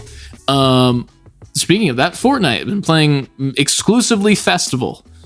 Okay. Because I don't like the Battle Royale anymore. You have been on that. Every time we have to do something on the computer and I get on, you're in the middle of playing that. It's just so good. They hired the people that made Guitar Hero / Rock Band, and they put them on this fucking project, and they are delivering. It is fucking amazing. It is so well done, especially since it's exclusively controller support right now. And if you have a guitar, you can only really just press the buttons. The strumming doesn't work. But there's a guitar coming soon from a third-party company. I did see Epic's that. talking about how they're going to work with them to make sure that controller works with it, so you can actually do the strumming feature. So pretty fucking cool. Love that. The Battle Royale sucks now. Anyway, what else have I played? Sifu. I played that again. Actually beat it for the first time. I found out that you don't need to be on any sort of harder difficulty than normal to unlock the trophies. So I went to like the one less than normal mode, which I think is technically kid mode. Kid mode. But I'm having so much fun with it because it's like, here's the thing. I want to be challenged, but also I just want to beat some motherfuckers up, you know? Like, I just want to do some cool-ass Neo Kung Fu shit in a hallway. Yeah. So I dropped that shit to kid mode, and I've been having a great time. I'm almost at the platinum trophy, because you can unlock it from that, apparently. To go off of what you just said, I'm realizing as I get older, and in the way gaming is now, that I'm just trying to have a good time. Yeah, that's it. And sometimes, like, I used to be, like macho gamer, especially in like 360 PS3 era. Like, nah, I'm not playing with anything less than hard. Yeah. And we're gonna fucking and I was fine back then. But now that like my gaming time is like way more limited. Now when I play a game, well, depending on the game, because games like Spider-Man, I don't need to go. I've played enough of that to not have it on easy or anything. I think those I just put on normal, but I'm exclusively there for the story. And then like certain boss fights for Spider-Man 2, I was just like, you know what, dude, this isn't fun. I'm gonna drop it down a level, and we're just gonna beat this boss on easy, then go right back to normal. Yeah, like certain games that I have enough time in with, like the Spider-Man series, I'm not worried about the difficulty. I'm not worried about it being easy because I already have. It's like muscle memory in those games. Yeah. But other games that I'm not taking as seriously, or something I'm playing passively, or something I'm just like new to, I don't have my pride. You can't shake my pride anymore. Yeah. At this point, I'm like, I've played enough video games. My jersey is in the rafters. I can play how I want. It's also, I I feel like it is a pride thing, but I feel like it's also just like I don't want to waste my time having a bad time. That's another thing. Like I feel like time as a whole is something that obviously everybody takes for granted. But like when it comes to gaming, like I have put in 400 plus hours in Baldur's Gate. Yeah. And the reason I've done that is because the story is that good and it's kept me that enthralled. Not because of the gameplay. Mm-hmm. Look at the gameplay for Baldur's Gate. It's not exciting. I care about the characters. I care about the performances that the actors put into it because they're goddamn good and I want to see them. And I want to see all the different options that I can do and different things that I can do. That's all I care about. Same thing with Cyberpunk. Like I played Cyberpunk on the hardest difficulty for like 2 weeks, maybe a month or two ago. I was like, this is not fun. Yeah. This is not fun. I'm having a bad time and I want to be having a good time playing Cyberpunk. I'll just do what I want to do on an easier difficulty. Right. And it's fine. There's like, am I challenged at certain boss fights? Yeah. Could it be harder in certain parts? Yeah. And guess what? I can just change it to hard then.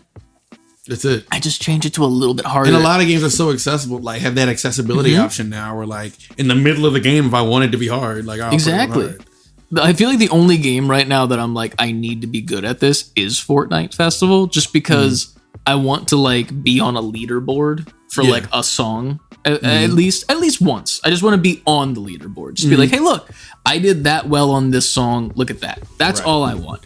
But I'm not like getting uber mad when I do it. Like I'll miss one note every song because there's a ghost in my house that lifts my thumb away from the button that I need to press. And I'm going to exclusively blame it on that.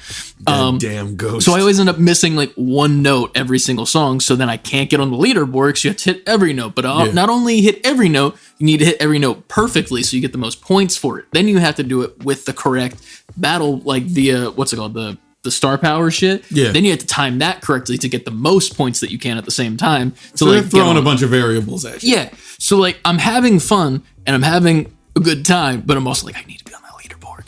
And that's it. That's the only area in gaming where I'm like, I need to be there. Like I have to earn it. Everything else. See, games like I got games like that in my life too. Like I take this seriously. Yeah. Like this game. That's why it's game specific, but yeah. But either way, so for Sifu, I dropped it down to kid mode. And I've been having the best time. It is so much fun. You just got it for free on PlayStation. If you have a PlayStation membership, get it, download that shit. It is like a 2-3 hour game if you just do the main story.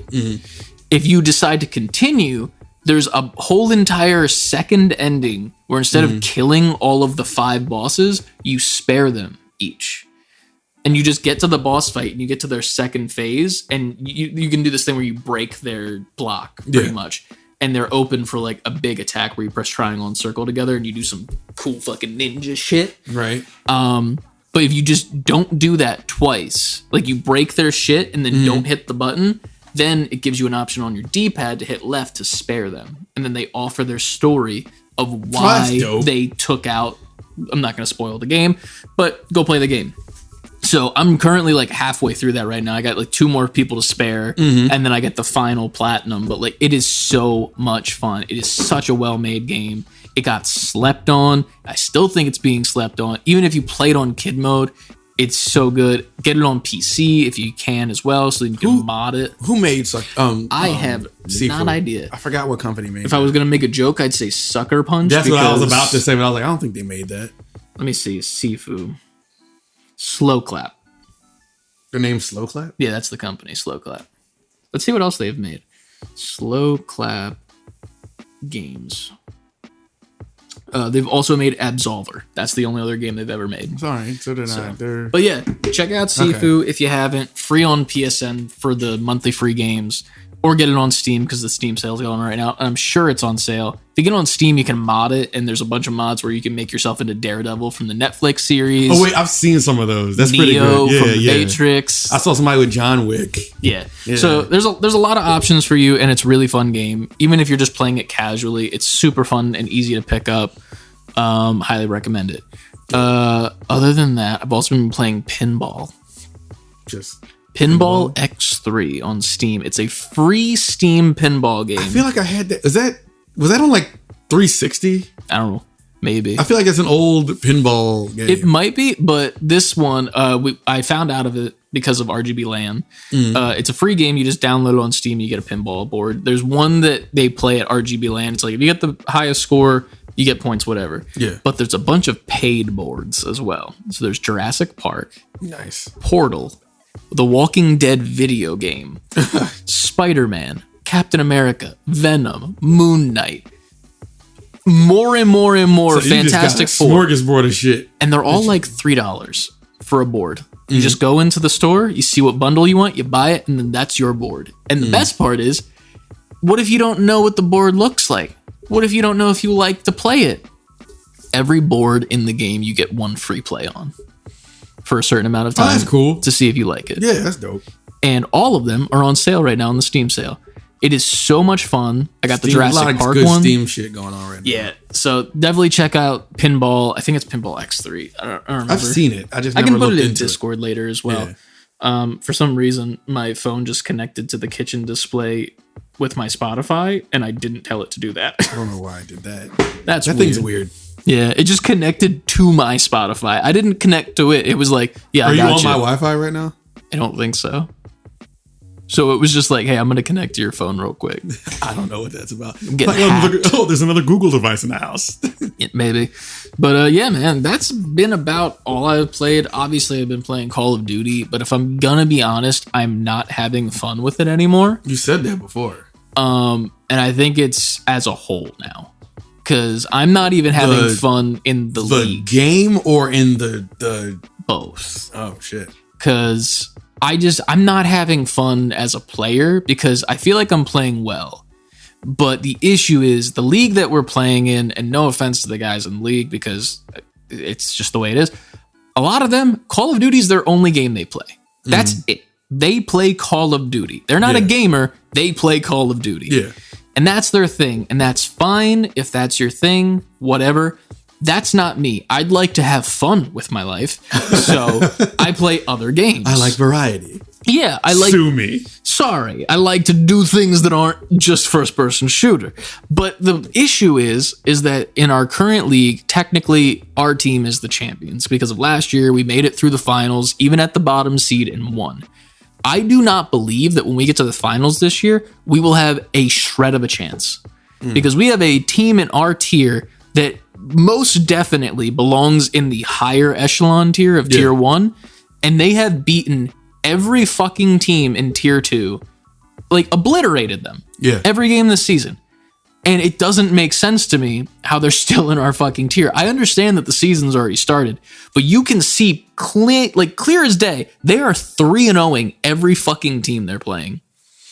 It's not even fun to play against them. It's like, what's the point? Like every single time we have them as our like people, I'm like, here's the thing, man. I understand that I need to play because not everyone can on our team. So every week I'm playing, I don't want to play against them, that team. I'm not going to name names because I just don't feel like getting specific. It just doesn't feel fair and it doesn't feel fun. Any of the other teams that we play, even though we lose, and I think the reason we lose is because we do play other games, at least it's close. Because, like, we're not incompetent gamers. Like, we are playing Call of Duty very well for how we're playing. Yeah. But Jesus Christ, it's not our only game. And these motherfuckers We on don't this eat, other... sleep, and breathe Call of Duty. Yeah, like, it just doesn't make sense to me. They're like an esports team. The balancing is just terrible in the league. And that's fine. It's only, like, the second or third season. It's my second season personally. I think there's been a couple before I was in it. But it's just becoming less and less fun, especially with the game being as bad as it is. The game has constant issues. We'll load into a private lobby sometimes, and none of our loadouts will be there. None. It'll be 3 default loadouts that, and then for me, I kind of thought it was just like, you got to be kidding me. When one of the people who was running the league and when we were live came into our chat, was like, hey guys, so like this is the 3rd time this has happened. Do you guys just want to run the game with the default classes? No, I don't. Like, what's the why? Why would Like, you think I would want that? Yeah, why would that be a thing that would even make sense to do for a league that takes themselves so seriously? So I was like, that's not okay. It was a quick suggestion, to be fair, but I'm just not having fun like I used to last season. I'm still having fun playing with my teammates because they're good dudes and I have a great time playing with them. Yeah. But the people we play against, oof, I am not having a good time. Right. And then I don't know. It's not a great situation at the moment. Hopefully it gets better over time. Maybe next season will be different because in theory, that one team, if they win, which honestly, if they don't win this season, then they were hacking the entire season as far as I'm concerned. Because there's no way in hell that they lose. Yeah, they're just that good. Yeah. So they would, in theory, get moved up to the next tier after the season if they won the championship. In theory, we should have been in tier 1. That's the way that they pitched everything was working. Right. If you're the champion of tier 2, you're moving to tier 1. I mean, that makes sense on paper when you say it like that. We didn't even get tested or like offered to move to tier 1 after winning the championship. So it's like one of those things I'm like, you guys got to be a little more consistent, make a little bit more sense. You got to give me something. You got to give me something to want to come back next season. Right. And honestly, that's not entirely on them, the people that are running league, because they don't control the game. I get that. I understand. But it's not fun right now. Right. And if they think it's still fun, that's fine, but it's just not a fun game. So, that being said, I play pinball. There we go. It was funny, though, because it was a last game. A friend of ours was in the chat and they were commenting like during the live thing and they were looking at all the tier 2 names and I'm just going to name the names in out of order. So we got the Sushi Boys, you got the White Rice and the Moist Oysters, and then us, the Forfeits. So our friend in the chat went, did the Forfeits miss a memo or something about the food related name? And then I said that out loud, like, holy shit, that's a really good joke, but also like a good observation. And all of us sat there in the Discord call like, oh shit, that's true. Why the fuck? We're not a food. You know? So, You're just needless forfeits. to say, we are the Forfeits. And I plan on forfeiting the next time we play that one team, which I will not name because I'm not fucking playing against them. But I got to change your name now to like the Not Having Funds. Boom. It's the Not Having Funds versus the Sushi Boys. You're just something that's not creative, but a food name. Just like, we're the Toast. food dudes. Food dudes. I don't hate food dudes. The food dudes. I said it in a joking manner, and then I was like, you know what? But it's FOODDOODS. Food dude. It's like Fruit Loops. There you go. Yeah, you're right. Yeah, that's all I've been playing. What a time. What a we've been playing segment. Yeah. I guess it's time to transition over to the news. Let's see what those guys have for us this week, or this month, rather. Like good stuff, guys. Yeah. Let's do that thing. That's easy to line up. So I'll just line up the other two, and then I'll do the drag and drop, and then boom, we're here. Look how so no professional bits. we are now. News. We're all business I know, here. right? As you can see by the ad right above my head for Factor, because this news segment is sponsored by Factor. I've been eating terribly, if I'm being honest with you. Just chips and candy. Stuff that does not align well with Your goals. Yeah. Well, have you heard of Factor before? Tell me more. Well, fitness starts with food, and Factor actually makes it possible for you to achieve your daily goals through nutritious and dietitian-approved pre-made meals. That sounds great. And now that you mention it, I could definitely use something like that. Probably help me at home and on the go. Yeah, actually, with meal preferences like keto, calorie smart, vegan, and vegetarian, and more than 27 plus meal options each week, there's really something for everyone. Meal plans range from 4 to 18 meals per week, and you can add more or reduce the number depending on your specific needs. You can easily modify the food preferences and skip a week if needed too. You know, that makes a lot of sense. It's just hard for me sometimes because, you know, like, time is a luxury. Mm-hmm. You know, kids running around, a household to deal with. Like, I don't know. It's hard to fit that type of stuff in. Well, that's the beauty of Factor, because convenience is their number one goal. Factor saves times and alleviates that stress from your life with no prep and no mess. So meals come together in minutes, taking the guesswork out of what to make for breakfast, lunch, or dinner. Nice. I like that. I mean, you got me looking up Factor right now. Yeah, no, right? Like, it's really easy to do, too. You just use our link and our code. That simple. It's that simple. So if Factor sounds like it's right for you, make sure to head to the link in our bio and use code FACTORSE48106 to get 50% off your first Factor box and free wellness shots for life using our link. That means you can choose 2 free wellness shots from 3 available flavors for every order while you're an active subscriber. No, and I'm looking it up now, and it's like they're talking about no prep, no mess. Factor meals arrive pre-prepared and ready to eat in 2 minutes or less, even faster than ordering in. Meal plans offer variety with a rotating weekly menu of 27 plus meal options and 33 plus add-ons like smoothies, keto shakes, desserts, and more. And if you didn't hear him, you can get 50% off your first Factor box and free wellness shots for life.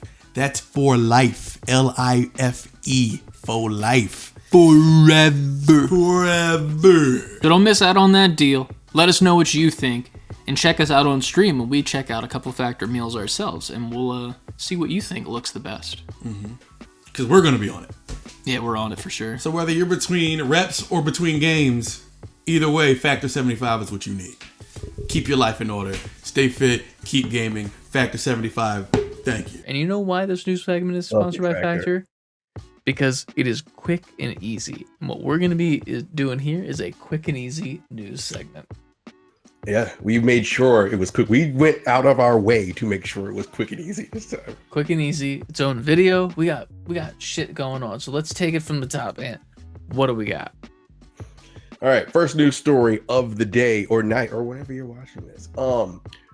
Google DeepMind, a division of Google, announces Genie, which is an AI that can generate interactive video games. I'll read a little bit here. Google DeepMind just dropped Genie.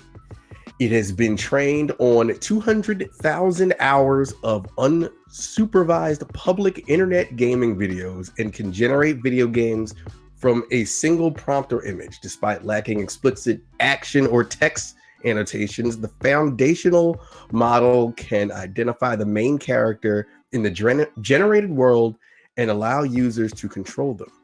One of the Genie's most impressive capabilities is the ability to allow users to interact with the generated environments frame by frame, all without requiring the ground.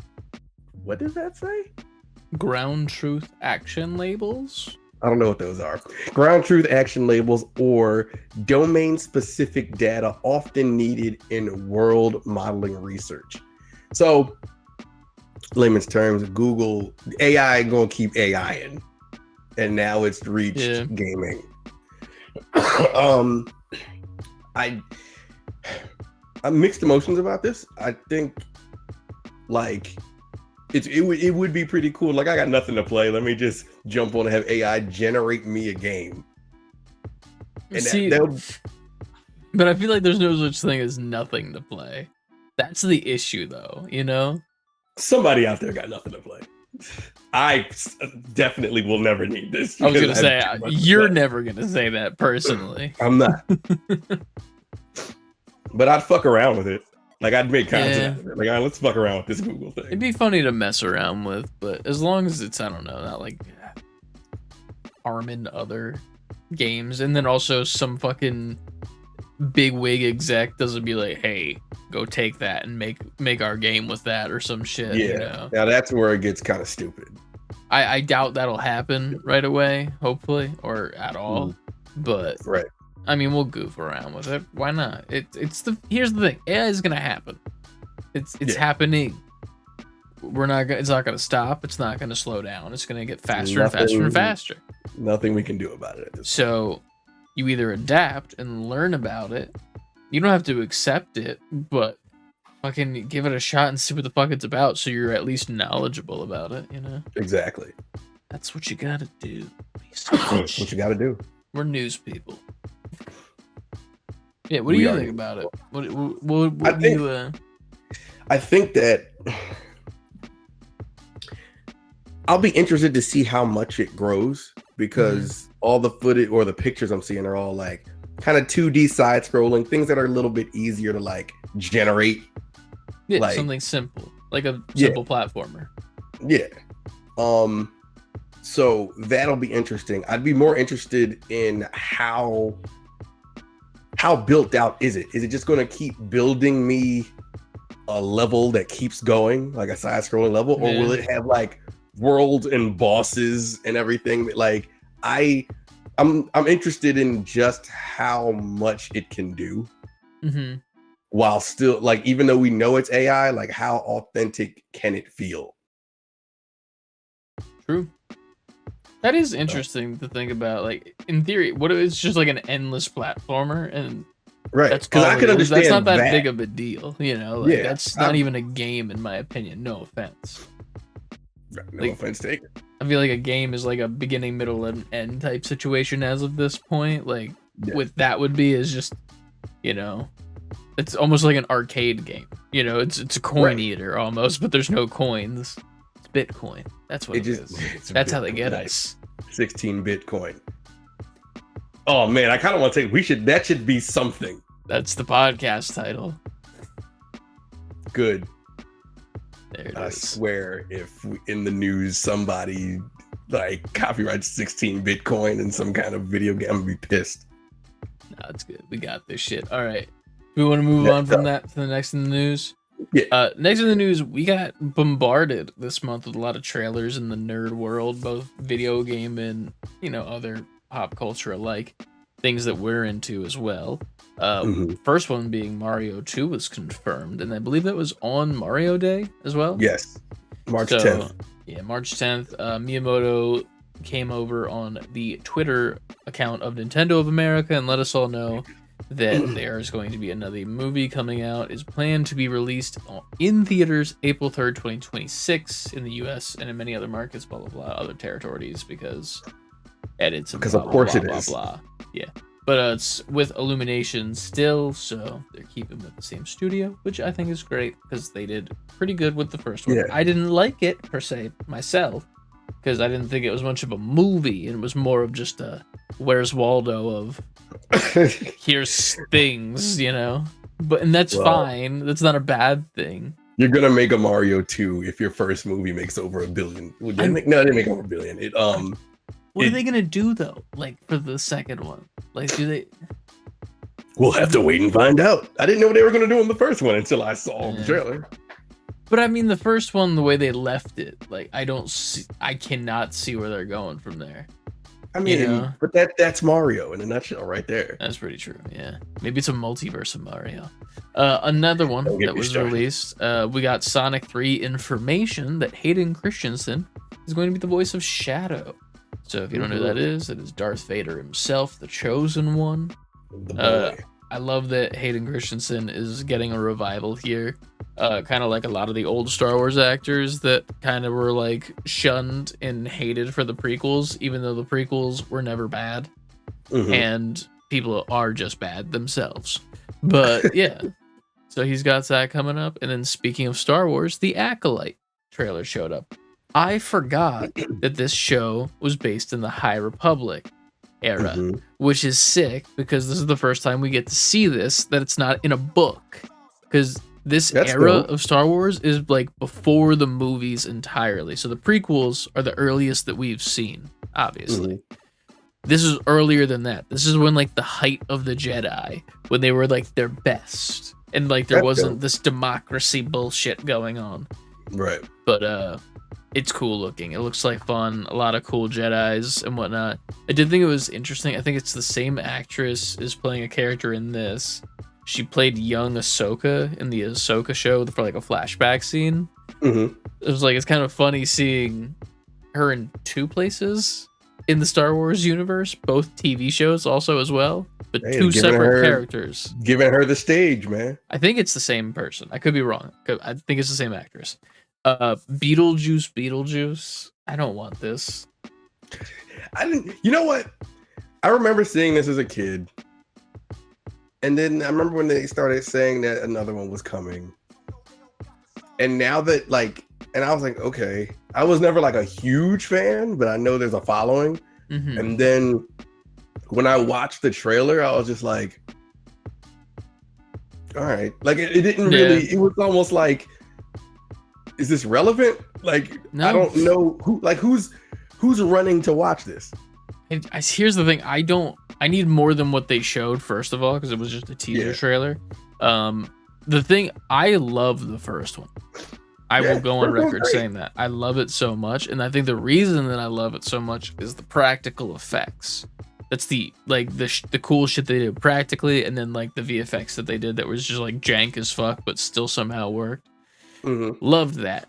Now, if they do CGI in this movie, which they will, but like if they do it like to a level of like, you take the charm away, then it's like, what's the point?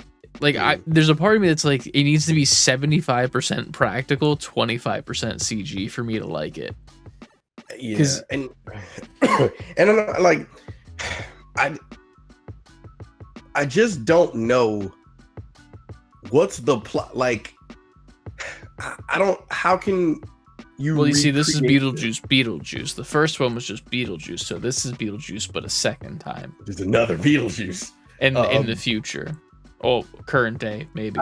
Like, you know what? That's gonna have to be exactly what it is. Yeah, that has to be the plot. The plot has to be how Beetlejuice would react to modern day shit.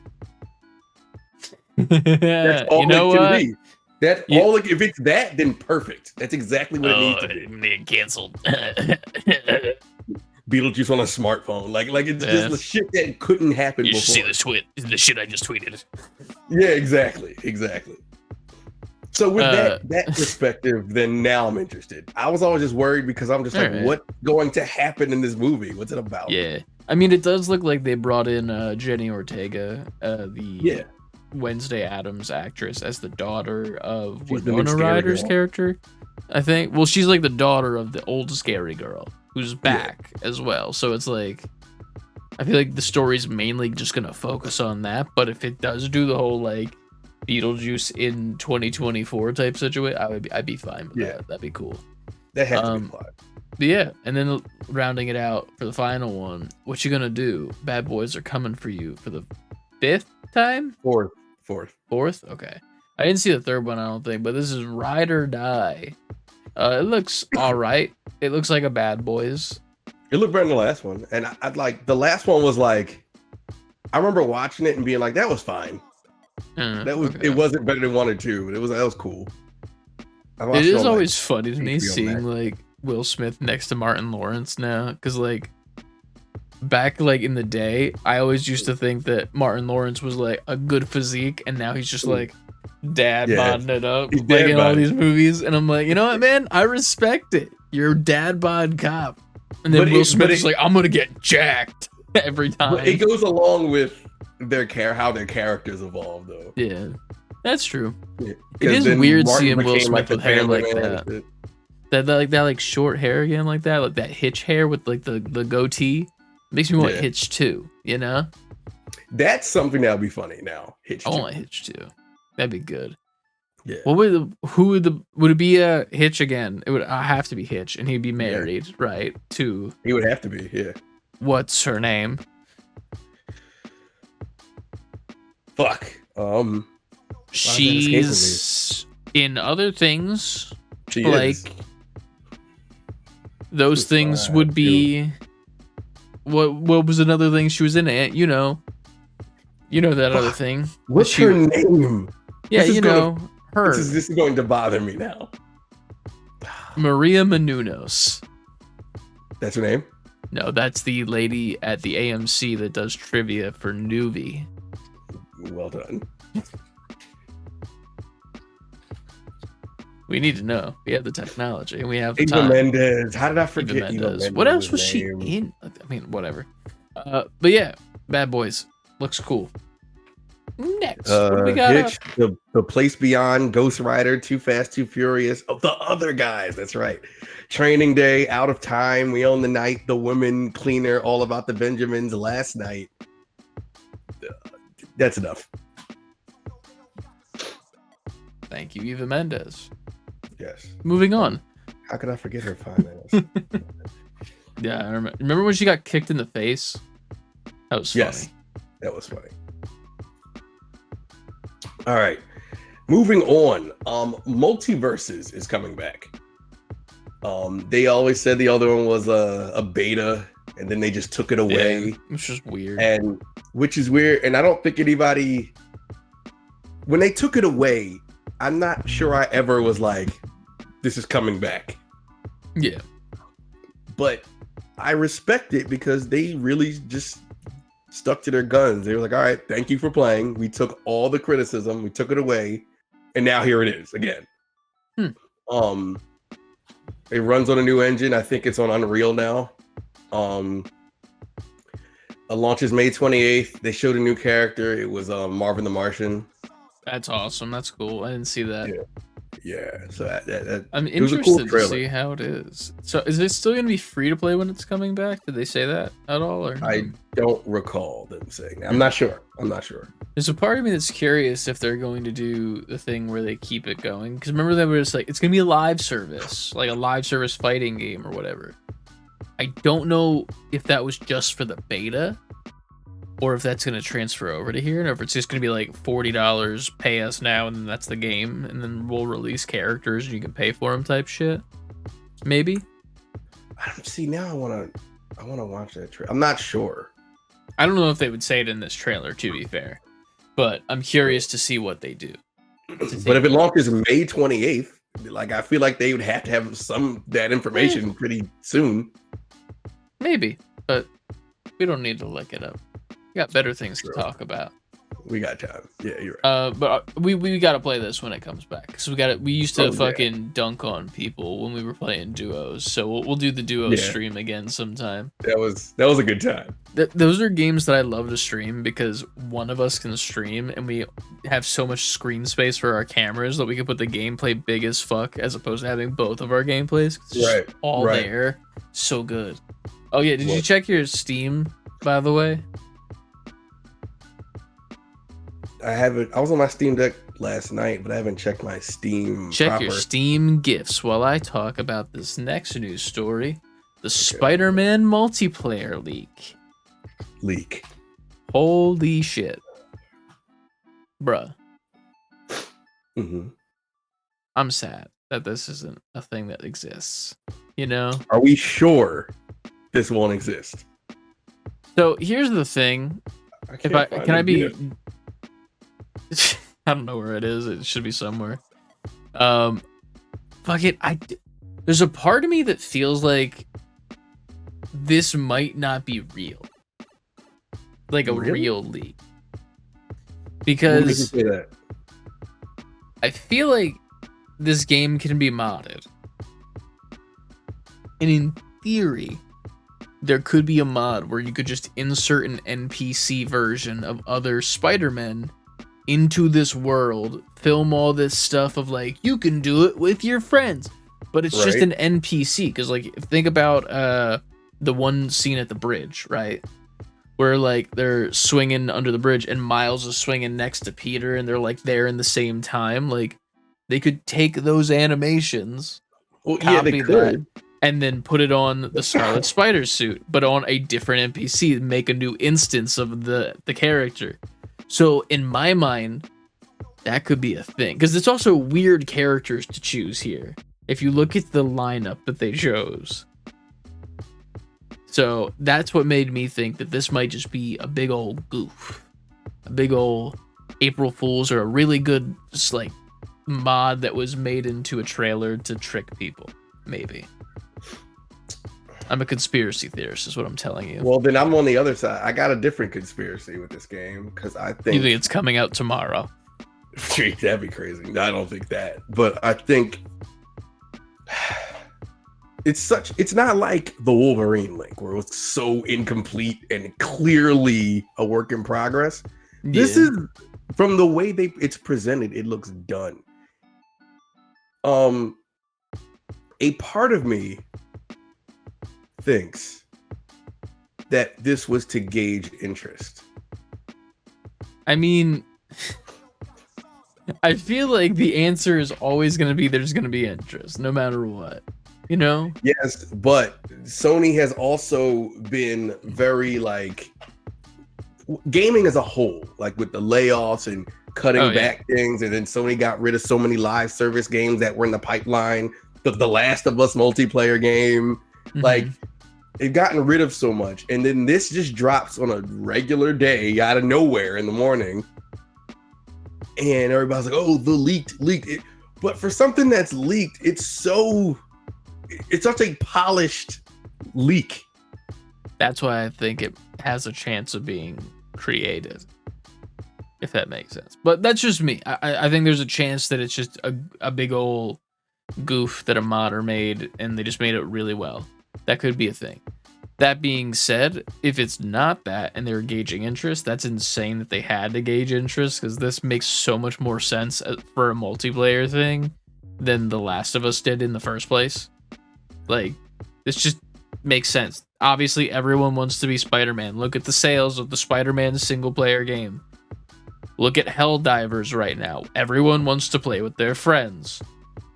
Spider-Man and friends. Like, no way in hell you can't tell me that an executive's not gonna, as stupid as a lot of them are, not gonna see dollar bills when you put those words together. Like, it's almost like the Deadpool movie, kind of. You know how like that didn't get funded, and then Ryan Reynolds leaked the thing online that caused it to get made. That like, if it's that situation, what I think this is. It could be that. But if it is that, fucking Sony is insane and stupid for like right. hesitating on like pulling the trigger. Right, I agree. Because I forgot I put this stuff in the little pod stories section in the Discord, in me and your Discord. Because they were having the same conversation online. So the canceled Spider-Man multiplayer game trailer leaked online. Lots of people are upset because it looked good, and they feel Sony/Insomniac made a mistake canceling it. Keep in mind, it was designed as a AAA live service. It would have turned Insomniac into a live service studio. That was somebody's comment on it. While I understand that, I guess then they would have to keep this up, because they couldn't just release it and then that's it, because they'd have to service it because it's live. Keep it going. Honestly, though, what if they didn't? What if it wasn't a live service game? What if it was just, it's an online multiplayer game that you just get to swing around the city and there's just the crimes and that's it? I wouldn't be mad at that. Everything doesn't have to be live service. Exactly. 1 second. Bless you. Bless you again. Beetlejuice, this is the voice I always do that voice when I'm done sneezing. Every time. What was I saying? Yeah, I feel like that'd be such a simpler thing. Like, I don't think they need to be a live service company. You can just make a game that needs live servers and just be like, this is what it is. Play online, have fun, see ya.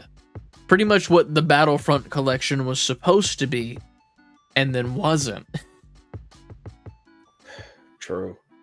So yeah, I mean, that's just me though. I'm like, if you just throw this up on the store and be like, hey, $40, that's all it is.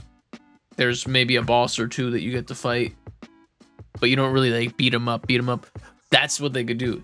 Just have it where it's almost like Helldivers, and random portals would open from the different multiverse, and then the boss fight of like the Vulture from the first game would start, and you can do that with your friends, and then he would get pulled out, and then the portal would open again, and it's the Rhino, and it's the Rhino boss fight, but the Rhino's got a different skin on, and it's like the animated series version of Rhino doing the boss fight from the first game.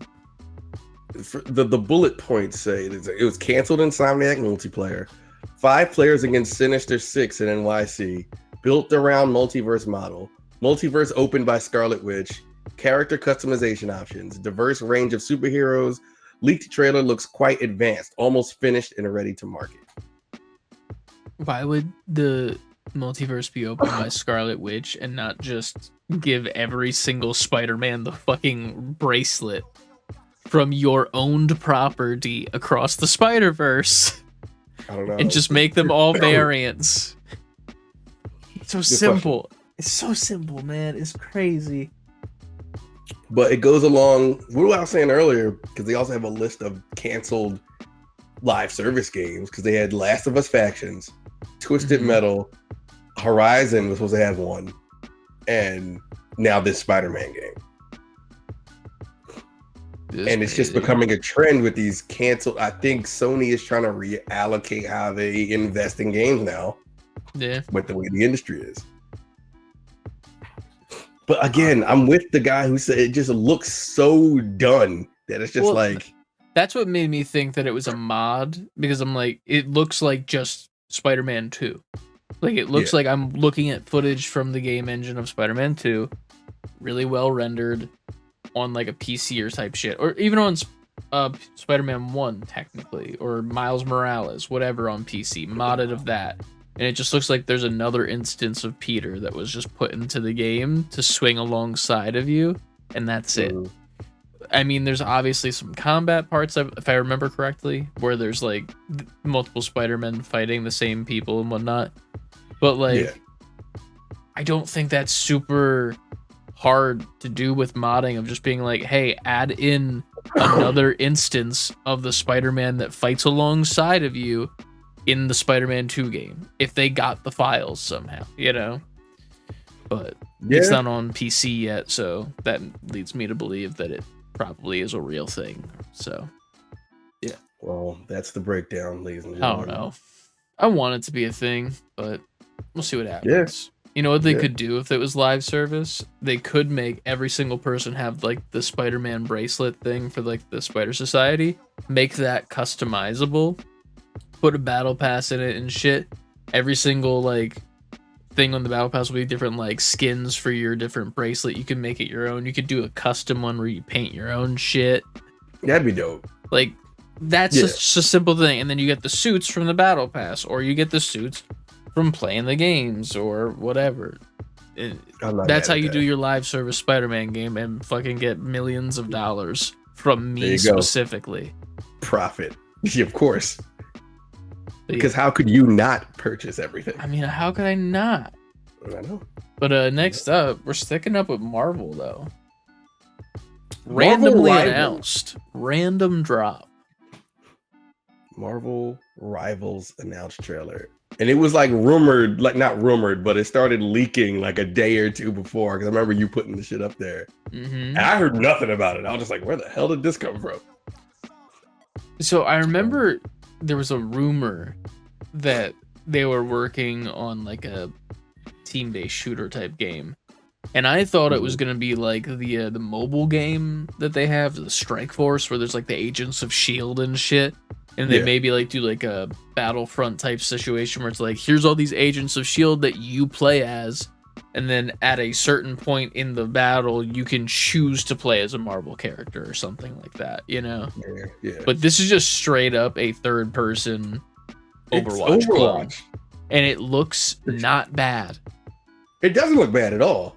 But it's amazing to me how much it's just Overwatch.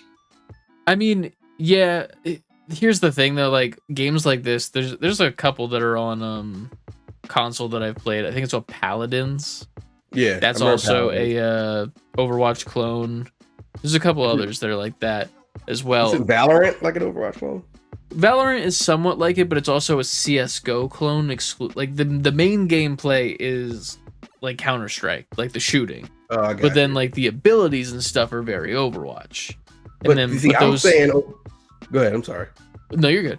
But the abilities are kind of like Overwatch, are copied also from like League of Legends and stuff like that, and like World of Warcraft. So that's like where those come from.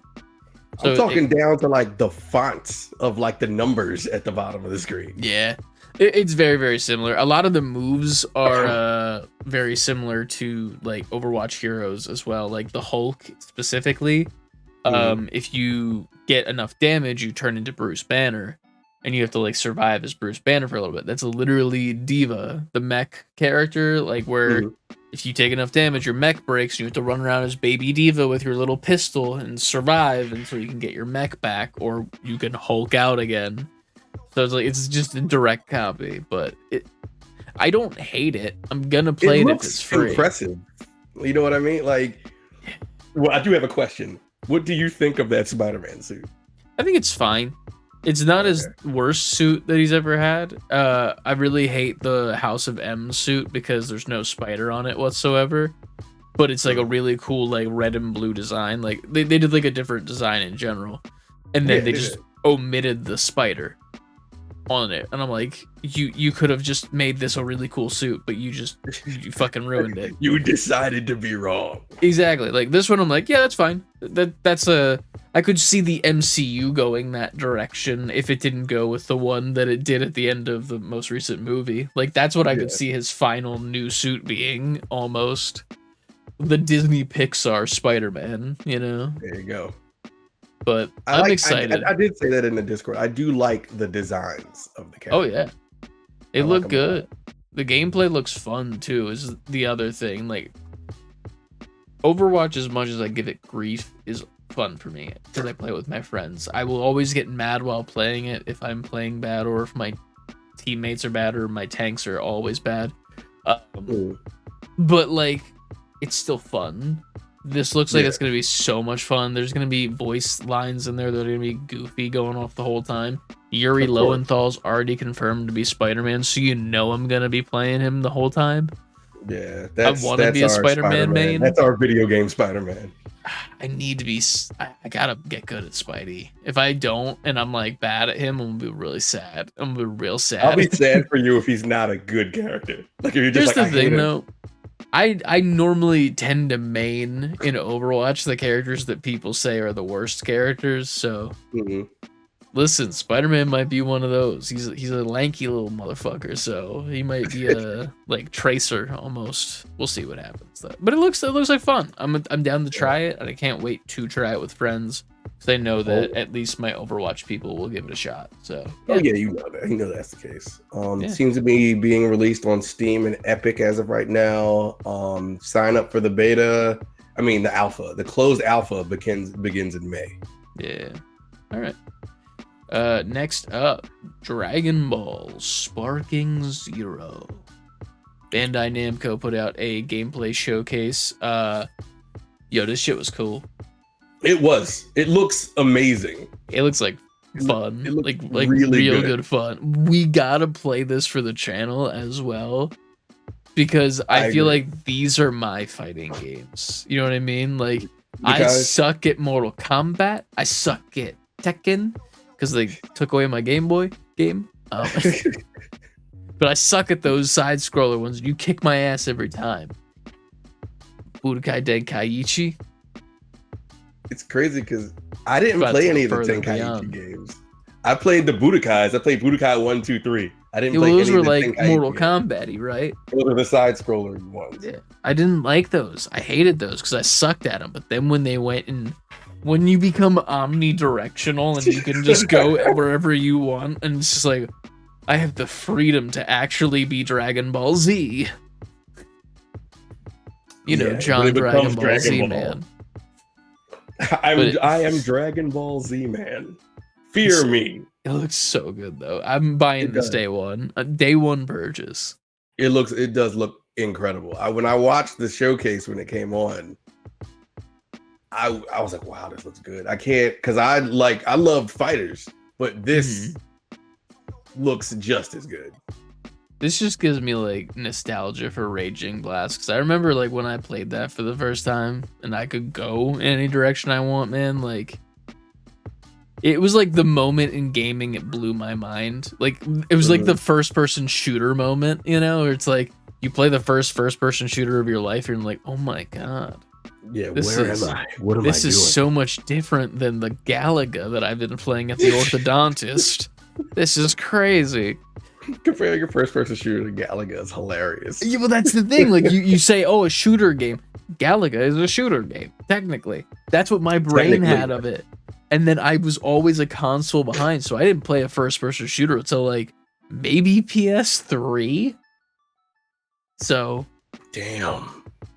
When you that didn't happened, play like Doom? No, I've never played Doom in my life. Not even the new one.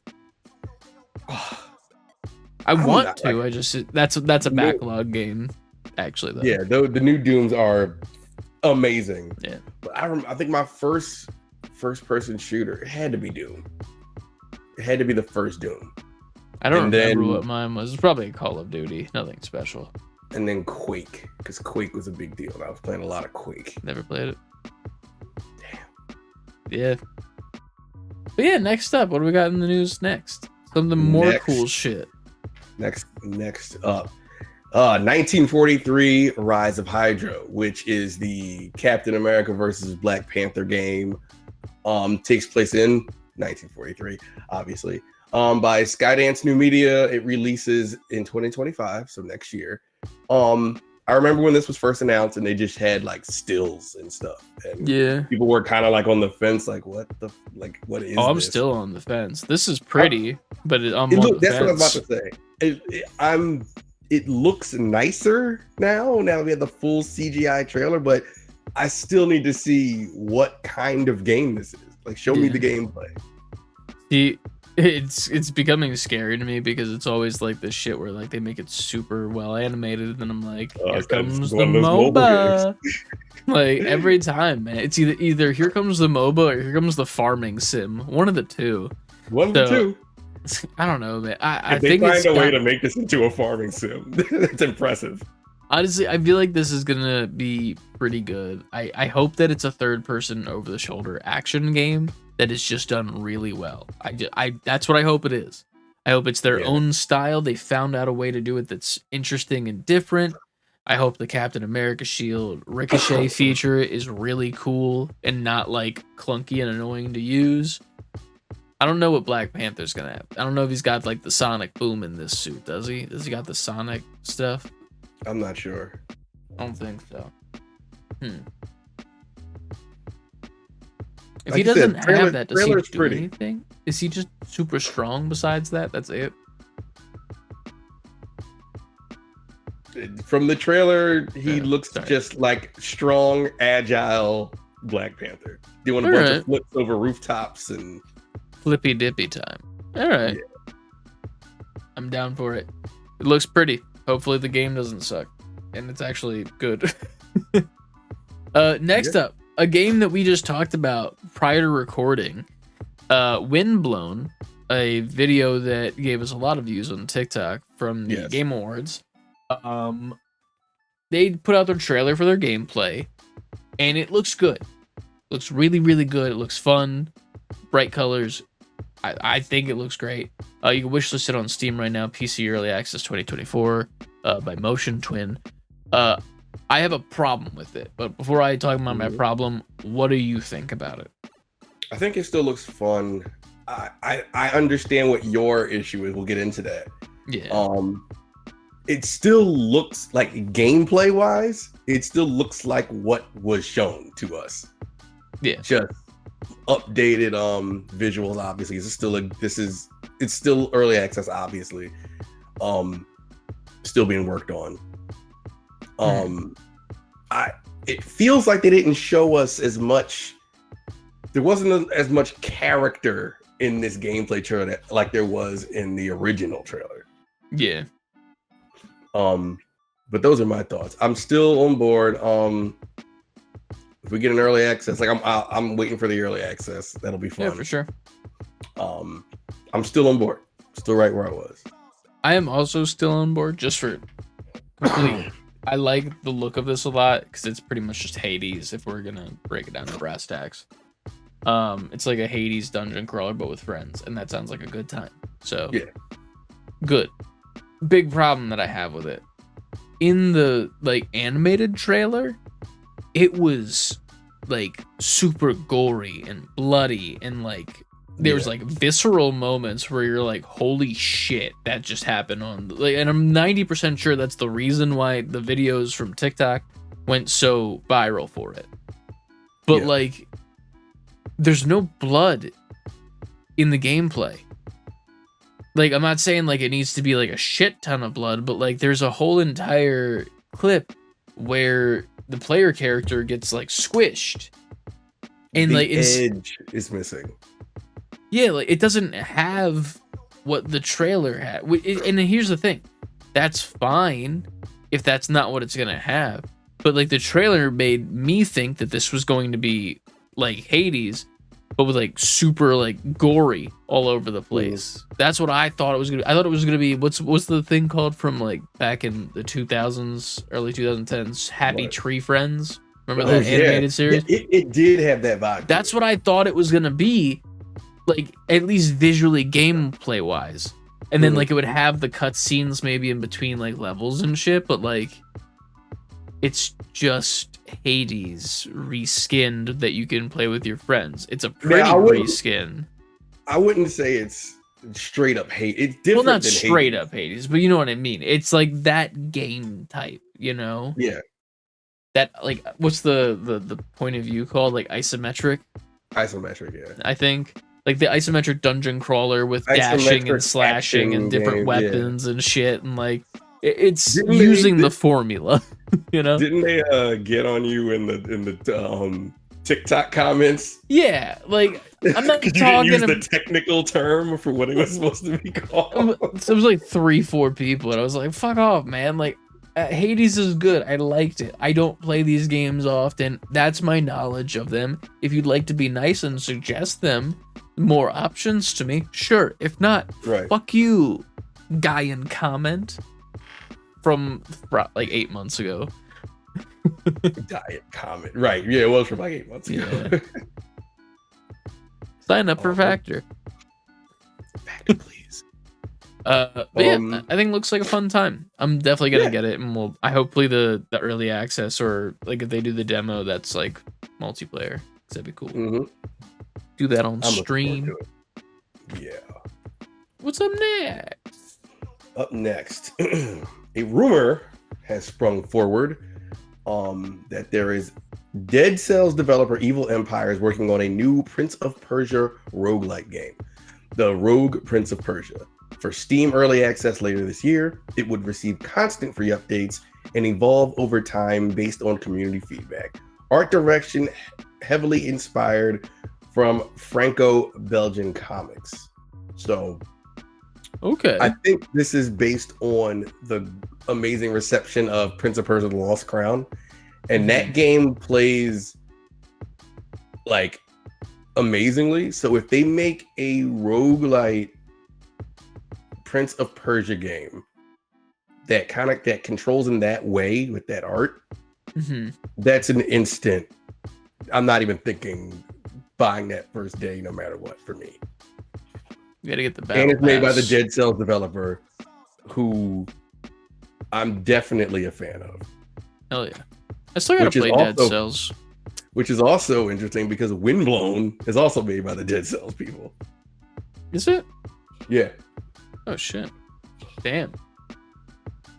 They're just fucking knocking it out of the park at all levels. I still have to play this new Prince of Persia too, but I think, well, maybe I'm getting this wrong because this is Evil Empire and Windblown says Motion Twin. But in the beginning of the original trailer, It might be didn't like Windblown say original workers from like people who were at that and then like left type shit, you know? I got you. Like Yeah. what was the one shooter game that still hasn't come out and the every fucking trailer is like hype ass techno music.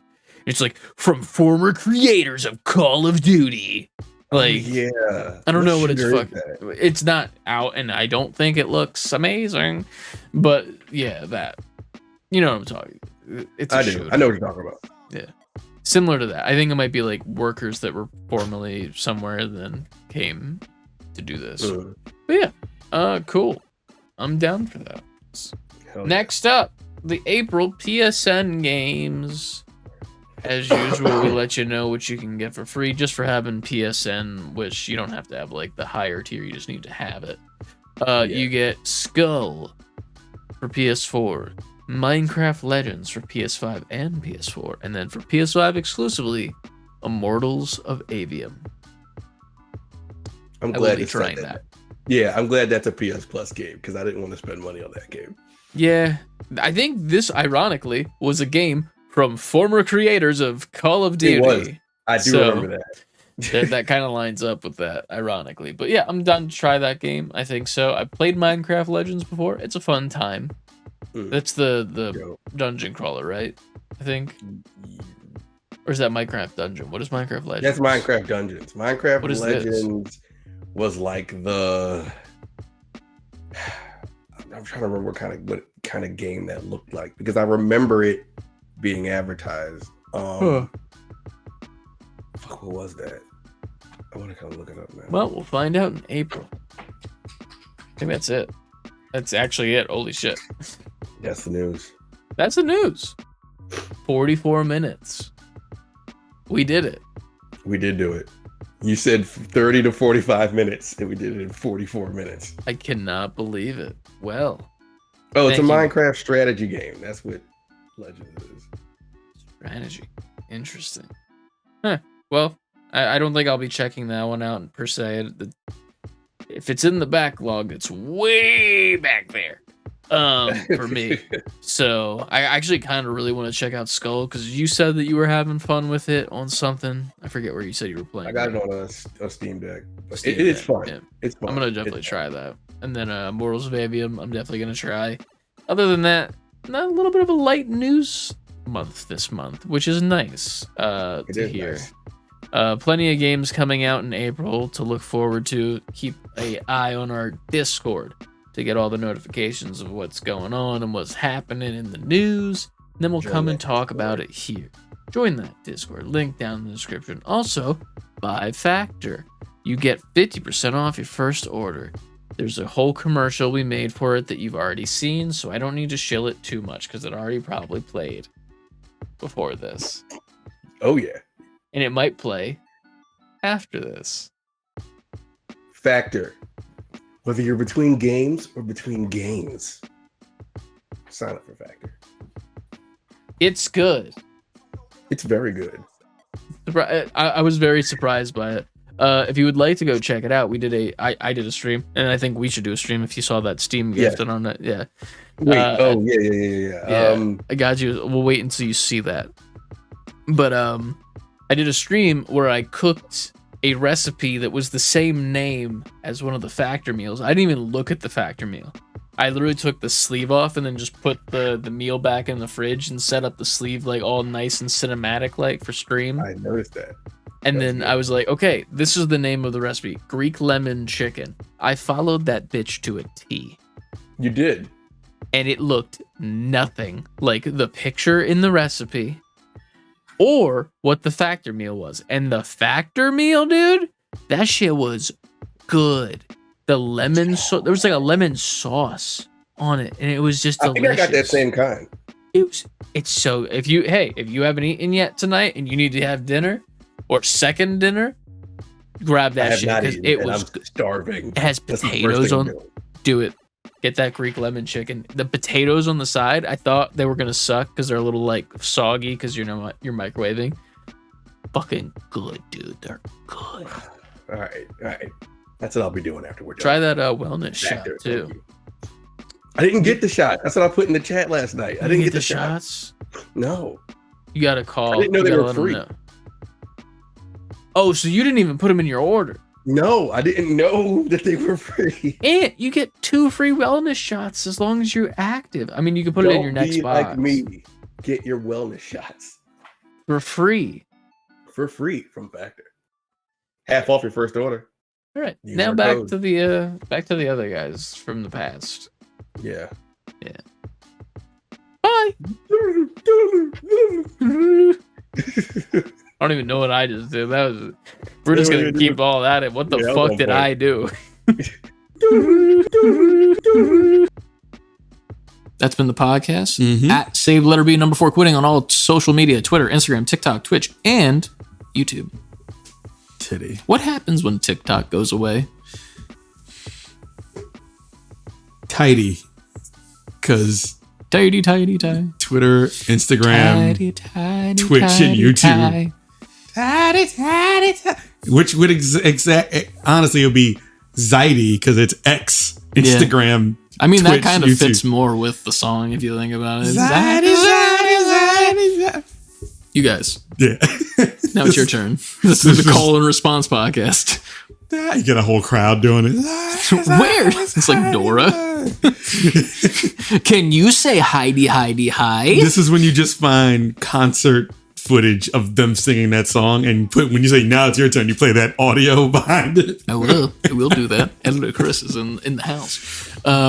Editor Chris, fucking do that shit. Also, check out our Patreon where we got 2 extra podcasts a month where we're just shooting the shit about casual stuff. We got to record one soon talking about what we kind of referenced in the beginning of this episode. Yeah. If you're interested in that, check that out. A lot of past relationship stuff and fucking general happenings. General buffoonery. Just, more general buffoonery. Like, if you liked the beginning of this episode where we went hella off track, imagine that, but for like 3 times as long. Yeah. Yeah. Yeah. It's a good time. It is a very good time. Also post previews over there on the Patreon where we show, what we're doing behind the scenes. What else do we do on the Patreon that's fun? Oh, new thing that hasn't technically happened yet, but will be coming soon. If you are a Patreon member, we're going to spin a wheel with your name on it.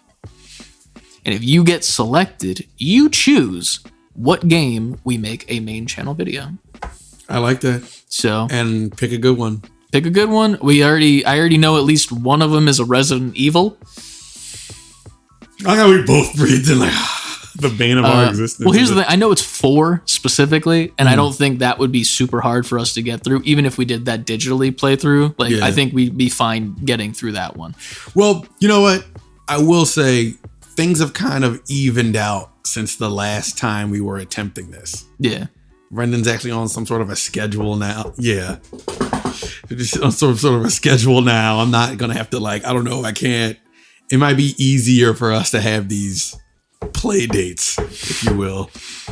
I'm going to knock on wood throughout the entire pitch. I know. But after that, I think that's about all we have for you guys. So just, go tell a friend to tell a friend to tell a friend. That's the only way we're going to grow because YouTube's algorithm, Don Cheadle, will not let us be shown to anybody else. God, Algae Rhythm. Will you ever stop? He's our enemy. He is. Should have been fucking War Machine. What's his name? The other guy that was originally him with the thin mustache. Oh, Terrence Howard. That guy.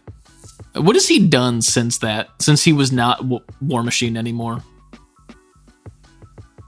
He was on a show called Empire. Oh, yeah, he was on that show. Never mind. They don't advertise that anymore as much. Well, because it doesn't exist anymore. Oh, I thought it was still going. No, that show got canceled.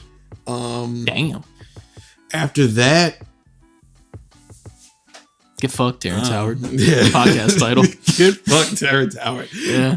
That'll be what blows us up. All those emails we'd be getting. Your SEO on YouTube is bad. You should change this, this, and this. Our title for this episode is Get Fucked, Terrence Howard. Fuck your SEO. That's what's going to shoot us over the roof because then Terrence Howard's going to see it and be like, I don't know who this channel is, but they said get fucked me. I didn't do nothing but be on Hustle and Flow, become War Machine, and then run an empire and get canceled.